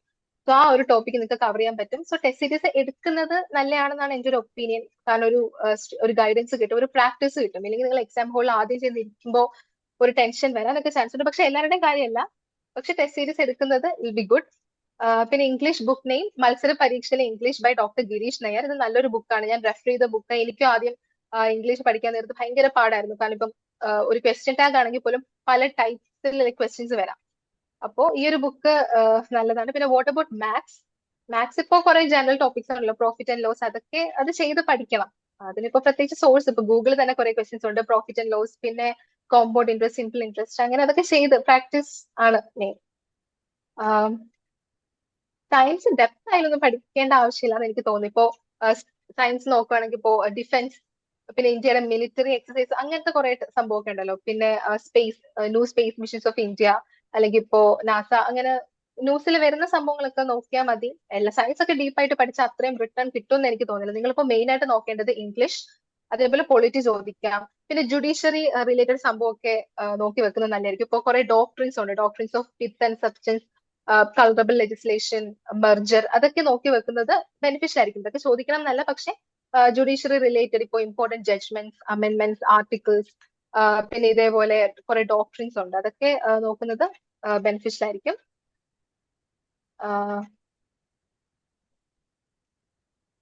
എക്സാം ഇംഗ്ലീഷ് ആണ്, ഇംഗ്ലീഷ് മീഡിയം ആണ്. ഓക്കെ. ഒരുവിധം എല്ലാം ആൻസർ ചെയ്തിട്ടുണ്ടെന്ന് തോന്നുന്നു. അതെ അതെ. Some questions are very personal, അതുകൊണ്ടാണ് ഞാനും അഡ്രസ് ചെയ്യാതിരിക്കുന്നത്. എനിഹൗ ഓക്കെ, എൻവയോൺമെന്റ് ഞാൻ ഇതൂടെ പറഞ്ഞോട്ടെ. ഫൈൻ. ഓക്കെ, എൻവയോൺമെന്റിന്റെ കാര്യം പറയുകയാണെങ്കിൽ ജസ്റ്റ് ഇപ്പൊ ഇന്ത്യയിലെ national parks, wild life sanctuaries നോക്കുക. ഇപ്പൊ എല്ലാം നോക്കിയില്ലെങ്കിലും ഇപ്പൊ മെയിൻ ആയിട്ടുള്ളത് ഇപ്പൊ ഏത് സ്റ്റേറ്റിലാണ് അങ്ങനെ നോക്കി. ഇപ്പൊ ന്യൂസിലുള്ളത് ഇപ്പോ റെലവെന്റ് ആയിട്ടുള്ള കുറെ wild life sanctuaries, national parks ഒക്കെ കാണുമല്ലോ. സോ അതൊക്കെ നോക്കുക ഏത് സ്റ്റേറ്റ്സിലാണ്. പിന്നെ കേരളത്തിന്റെ കാര്യം പറയുകയാണെങ്കിൽ national parks, wild life sanctuaries important ആണ് റിവേഴ്സിന്റെ കൂടെ. സോ എൻവയോൺമെന്റ്, പിന്നെ കുറെ ട്രീറ്റീസ് ഉണ്ട്, UNFCCC, കോട്ടോ പ്രോട്ടോകോൾ, പാരീസ് എഗ്രിമെന്റ്, അങ്ങനത്തെ കുറെ ഇമ്പോർട്ടന്റ് സംഭവങ്ങളൊക്കെ നോക്കി വെക്കുക. പിന്നെ ഇപ്പൊ ഇന്റർനാഷണൽ റിലേഷൻസ് ആണെങ്കിലും ഇപ്പൊ ന്യൂസിലുള്ള ഇമ്പോർട്ടന്റ് ഓർഗനൈസേഷൻസ് ഒക്കെ നോക്കുക. ഞാൻ പറഞ്ഞു, ഇപ്പൊ നമുക്കിപ്പോ എല്ലാം പഠിച്ചിട്ട് പോകാൻ പറ്റത്തില്ല, പക്ഷെ കുറെയൊക്കെ പഠിച്ചാൽ നമുക്ക് എക്സാം ഹോളിൽ ഇരിക്കുമ്പോഴത്തേക്കും കോൺഫിഡന്റ് ആയിട്ട് അറ്റൻഡ് ചെയ്യാൻ പറ്റും. നമുക്ക് അറിയാവുന്ന സബ്ജക്ട്സ് അല്ലെങ്കിൽ ടോപ്പിക്സ് വെച്ച് നമുക്ക് കുറെ സംഭവങ്ങളെ എലിമിനേറ്റ് ചെയ്ത് കറക്റ്റ് ആൻസറിലോട്ട് വരാൻ പറ്റും. Okay, fine. So dear students, നിങ്ങൾക്ക് ഇപ്പോഴും ഒരുപാട് സംശയങ്ങൾ ഉണ്ടെന്ന് അറിയാം. തീർച്ചയായിട്ടും നമ്മൾ അടുത്തൊരു സെഷനുമായിട്ട് വരുന്ന സമയത്ത് നമുക്ക് കുറെ തീർക്കാൻ വേണ്ടി ശ്രമിക്കാം. കാരണം അൺലിമിറ്റഡ് ക്വസ്റ്റ്യൻസ് ആയിട്ടാണ് ഇപ്പോൾ ഓരോരുത്തരും വരുന്നത്. Kindly excuse. പിന്നെ ഒരു പ്രധാനപ്പെട്ട കാര്യം, നമ്മുടെ എമിനൻ PSCയുടെ ബാച്ച് സ്റ്റാർട്ട് ചെയ്യുന്നുണ്ട് എന്നുള്ള കാര്യമാണ് എനിക്ക് നിങ്ങളോട് പറയാനുള്ളത്. അതിന്റെ മുന്നോടിയായിട്ട് മാമിന് ടീം എമിനൻ PSCയുടെ ഭാഗത്തു നിന്നും ഇന്ന് പങ്കെടുത്ത എല്ലാ സ്റ്റുഡൻസിന്റെ ഭാഗത്തു നിന്നും മാമിന് ഒരു ബിഗ് താങ്ക്സ് പറയാണ്. കാരണം ഇത്രയും നേരം ടൈം സ്പെൻഡ് ചെയ്തു ഓരോ സബ്ജക്റ്റിന്റെയും കാര്യങ്ങൾ എടുത്ത് പറഞ്ഞു. ഈവൻ മാം റെഫർ ചെയ്ത പുസ്തകം എല്ലാം നിങ്ങൾക്ക് പറഞ്ഞു തന്നിട്ടുണ്ട്. ബാക്കിയുള്ള കാര്യങ്ങൾ നമുക്ക് പിന്നീട് ഒരു സെഷനിലാകാം എന്ന് പറഞ്ഞുകൊണ്ട് മാമിന് വലിയൊരു നന്ദി പറയാണ്. സ്റ്റുഡൻസിന്റെ ഭാഗത്തു നിന്ന് വലിയൊരു താങ്ക്സ് റെസ്പോൺസ് വരുന്നുണ്ട്. Thank you ma'am. Thanks for joining എമിനൻ PSC's this particular webinar. And നമുക്ക് ഒരൊറ്റ ഐ കാര്യം കൂടെ ഹോപ്പ് ഇത് പറയാനുണ്ട്. യൂസ്ഫുൾ ആയിരുന്നു എന്ന്. ഐ ഹോപ്പ് ഇത് ഡെഫിനറ്റ്ലി. യൂസ്ഫുൾ ആയിരുന്നു. ഞാൻ പറഞ്ഞല്ലോ, ഇപ്പോ ബിഗിനർ ആണെങ്കിൽ പോലും അതൊരു എന്താ പറയാ, ഒരു പേടിയായിട്ടൊന്നും എടുക്കേണ്ട ആവശ്യമില്ല. എല്ലാവരും ലൈക് ബിഗിനേഴ്സ് ആയിട്ട് തന്നെ തുടങ്ങിയത്. U have enough time, resources ഉണ്ട്. അപ്പോ ഞാൻ പറഞ്ഞത് കുറച്ച് പേർക്കെങ്കിലും യൂസ്ഫുൾ ആയെന്ന് എനിക്ക് തോന്നുന്നു. പിന്നെ ഞാൻ പറഞ്ഞല്ലോ, ഇതൊക്കെ എനിക്കിപ്പോ ഫസ്റ്റ് റാങ്ക് കിട്ടിയത് സ്റ്റിൽ സർപ്രൈസിങ് ടു മീ. കാരണം ഇതൊക്കെ കുറെ സംഭവങ്ങൾ അലൈൻ ചെയ്ത് വരുമ്പോഴേ ഇതൊക്കെ നടക്കുന്നത്. ഇപ്പൊ നമ്മളെ കൊണ്ട് പറ്റുന്നത് മാക്സിമം നമ്മൾ എഫേർട്ട് ഇടുക. കാരണം ആ എക്സാം ഹോളിൽ ചെന്നിരിക്കുമ്പോഴത്തേക്കും ഞാൻ കുറച്ചും കൂടെ എഫേർട്ട് ഇട്ടിരുന്നെങ്കിൽ എനിക്ക് എക്സാം ക്ലിയർ ചെയ്യാൻ പറ്റിയേനെ എന്നുള്ളൊരു തോട്ട് നിങ്ങൾക്ക് വരരുത്. സോ മാക്സിമം നല്ലപോലെ പഠിക്കുക. നിങ്ങൾക്ക് കുറെ റിസോഴ്സസ് ഉണ്ട്, ഗൂഗിളും അങ്ങനെ ലൈക് ബുക്സും റിസോഴ്സസിനൊന്നും ഒരു കുറവില്ല. സോ ഡിസിപ്ലിൻഡ് ആയിട്ട് കൺസിസ്റ്റന്റ് ആയിട്ട് പഠിക്കുക. ബിഗിനർ ആണോ, അതൊന്നും പ്രശ്നമല്ല. നിങ്ങൾക്ക് എന്തായാലും നല്ലോണം പഠിച്ചാലുള്ള റിസൾട്ട് കിട്ടും. Okay, thank you ma'am. Thanks for joining. ഞാൻ ഇവർക്ക് ജസ്റ്റ് ഒരു കാര്യം കൂടി പറഞ്ഞോട്ടെ. താങ്ക് യു കേട്ടോ. അപ്പോ താങ്ക് യു. നിങ്ങൾ ഡെഡിക്കേറ്റ് ചെയ്തിട്ട് മാം പറഞ്ഞ പോലെ sources are very limit, very unlimited actually. കണ്ടെത്തണം, പഠിക്കണം, പിന്നാലെ പോകണം. നിങ്ങൾക്ക് എല്ലാം കിട്ടുന്ന പ്ലാറ്റ്ഫോം ആണ് ആക്ച്വലി എമിനൻ പി എസ് സിയുടെ ഈ പെർട്ടിക്കുലർ കോഴ്സ്. 10th ജൂൺ ബുധനാഴ്ച ബാച്ച് സ്റ്റാർട്ട് ചെയ്യും. പക്ഷെ അഡ്മിഷൻ നടക്കുന്നതിന്റെ ഭാഗമായിട്ട് ഇന്ന് നാളെയും ജോയിൻ ചെയ്യുന്നവർക്ക് 5499 5499 ഈ കോഴ്സിൽ ജോയിൻ ചെയ്യാം. ബാക്കിയുള്ള സംശയങ്ങളും കാര്യങ്ങളൊക്കെ നിങ്ങൾക്ക് ഇവഞ്ച്വലി ഓഫീസ് നമ്പറുമായിട്ട് കോൺടാക്ട് ചെയ്യാനോ അല്ലെങ്കിൽ നിങ്ങൾക്ക് സബ്ജക്ട് സ്പെസിഫിക് ആയിട്ട് ക്ലാസ്സസ് വരുന്ന സമയത്ത് അതിൽ നിന്ന് ലഭിക്കുന്നതായിരിക്കും. നിങ്ങൾ ഇപ്പോൾ ഈ ഒരു സമയത്ത് കൂടുതൽ പുസ്തകങ്ങളുടെ പിന്നാലെ പോകുന്നതിനേക്കാൾ കുറച്ചുകൂടെ കോൺസെപ്റ്റ് പെട്ടെന്ന് മനസ്സിലാക്കി മാക്സിമം റീടെൻഷൻ പവർ കൊണ്ടുവന്ന് പ്രാക്ടീസിലോട്ട് പോവുകയാണ് വേണ്ടത്. അതിനു വേണ്ടിയാണ് ഇങ്ങനത്തെ ഒരു കോഴ്സുമായിട്ട് നമ്മൾ വന്നിട്ടുള്ളത്. സോ താല്പര്യമുള്ള ആൾക്കാരാണെങ്കിൽ please do contact the office number today it self. അപ്പോൾ നിങ്ങൾക്കുള്ള അവസരമാണ്. ഇന്ന് നിങ്ങൾക്ക് ഇങ്ങനെ ഒരു സെഷൻ തരാൻ സാധിച്ചതിൽ എനിക്ക് പേഴ്സണലി വളരെ വലിയ സന്തോഷമുണ്ട്. അതുപോലെ thanks to team eminent P S C for inviting me to take the session. നിങ്ങൾക്ക് സെഷൻസ് ഒക്കെ മനസ്സിലാക്കി തരാൻ സാധിച്ചു എന്ന് ഞാനും വിശ്വസിക്കുകയാണ്. So shall we wind up today's discussion guys? Okay, നമ്മുടെ ചാറ്റില് എക്സ്ക്യൂസ് മീ, ഞാൻ ഒരു കാര്യം കൂടെ പറഞ്ഞോട്ടെ. Okay fine, you are here. Okay okay, right. ഞാൻ ഇത് വിട്ടുപോയൊരു പോയിന്റ് ആയിരുന്നു. ഇപ്പൊ ജോഗ്രഫി ഒക്കെ ഞാൻ പറഞ്ഞു, എനിക്ക് ടഫ് ആയിരുന്നു ജോഗ്രഫി. അതേപോലെ ഏൻഷ്യന്റ് ഇന്ത്യ എനിക്ക് പാടായിരുന്നു. അപ്പൊ ഞാൻ റെഫർ ചെയ്ത് NCERT ആയിരുന്നു. CBSE NCERT ഭയങ്കര ഹെൽപ്ഫുൾ ആണ്, എസ്പെഷ്യലി ഇപ്പൊ ജോഗ്രഫി പ്രിപ്പറേഷൻ 8, 9, 10. നിങ്ങൾ ഇപ്പൊ ചെയ്യേണ്ടത് ബേസ് ഉണ്ടാക്കാൻ വേണ്ടിയിട്ട് NCERT റെഫർ ചെയ്യുന്നത് നല്ലതായിരിക്കും. 8th തൊട്ടുള്ള NCERT ജോഗ്രഫിക്കൊക്കെ ഭയങ്കര ബേസിക് കൺസെപ്റ്റ്സ് ഒക്കെ നമുക്ക് മനസ്സിലാക്കാൻ വേണ്ടി യൂസ്ഫുൾ ആണ്. സോ NCERTയുടെ കാര്യം ഞാൻ നേരത്തെ പറഞ്ഞില്ല എന്ന് തോന്നുന്നു. സോ NCERT റെഫർ ചെയ്യുന്നത് it will be really useful for you. Thank you. NCERT one of the very basic resource ആണ് നിങ്ങൾക്ക് എപ്പോഴും അവൈലബിൾ ആയിട്ടുള്ളത്. നിങ്ങൾക്ക് വായിക്കുന്നവർക്ക് വായിക്കാം. അഡ്മിഷൻ കോൺടാക്ട് ഡീറ്റെയിൽസ് ഗ്രൂപ്പിൽ ഷെയർ ചെയ്യാം. ഗ്രൂപ്പിൽ ഡെഫിനറ്റ്ലി ഷെയർ ചെയ്യാം. അതുപോലെ ഇവിടെ താല്പര്യമുള്ള കുട്ടികൾക്ക് വേണ്ടി ഇവിടെ ഒരു ഗൂഗിൾ ഫോം കൊടുത്തിട്ടുണ്ട്. താല്പര്യമുള്ളവർക്ക് അതിൽ രജിസ്റ്റർ ചെയ്യാം in your chat box so that you can directly connect with the coordinator. So that's all for today guys. നിങ്ങൾക്ക് സെഷൻ യൂസ്ഫുൾ ആയിട്ടുണ്ടായിരുന്നോ? എന്താണ് എക്സാമിനേഷൻ, അതിന്റെ ശ്രദ്ധിക്കേണ്ട കുറച്ച് കാര്യങ്ങൾ, മാമിന്റെ എക്സ്പീരിയൻസ് എല്ലാം ഉപകാരപ്പെട്ടു എന്ന് വിചാരിക്കുകയാണ്. ഓൺലൈൻ ക്ലാസ്സസ് ആണ് പ്രൊവൈഡ് ചെയ്യുന്നത്. ഓക്കെ, റെക്കോർഡ് സെഷൻസ് അവൈലബിൾ ആണ്. അപ്പൊ ഇതൊന്നും പറഞ്ഞിട്ടൊന്നും ആരും ഇല്ലായിരുന്നോ? ഷെടാ. ഓക്കെ, എനിഹൗ ബാക്കിയുള്ള കാര്യങ്ങൾ നിങ്ങൾ ഓഫീസ് നമ്പറുമായിട്ടൊന്ന് കോൺടാക്ട് ചെയ്ത് ചോദിച്ചാൽ മതി. മേ ബി ഇതിന്റെ സെഷൻ നിങ്ങൾക്ക് യൂട്യൂബിൽ വരുന്ന സമയത്ത് അവിടെ നിങ്ങൾക്ക് കാണാം. എല്ലാം അവിടെ ഉണ്ട്. ഞാനിപ്പോ വീണ്ടും പറയാൻ നിന്ന് കഴിഞ്ഞാൽ ഒരുപാട് ടൈം എടുക്കും എന്നുള്ളത് കൊണ്ടാണ് kindly excuse. Okay fine. So that's all. Thank you. Have A good day. Good preparation days coming soon. So നന്നായിട്ട് പ്രിപ്പയർ ചെയ്യാൻ വേണ്ടി മാക്സിമം എല്ലാവരും ശ്രമിക്കുക കേട്ടോ. Thank you all. Good night.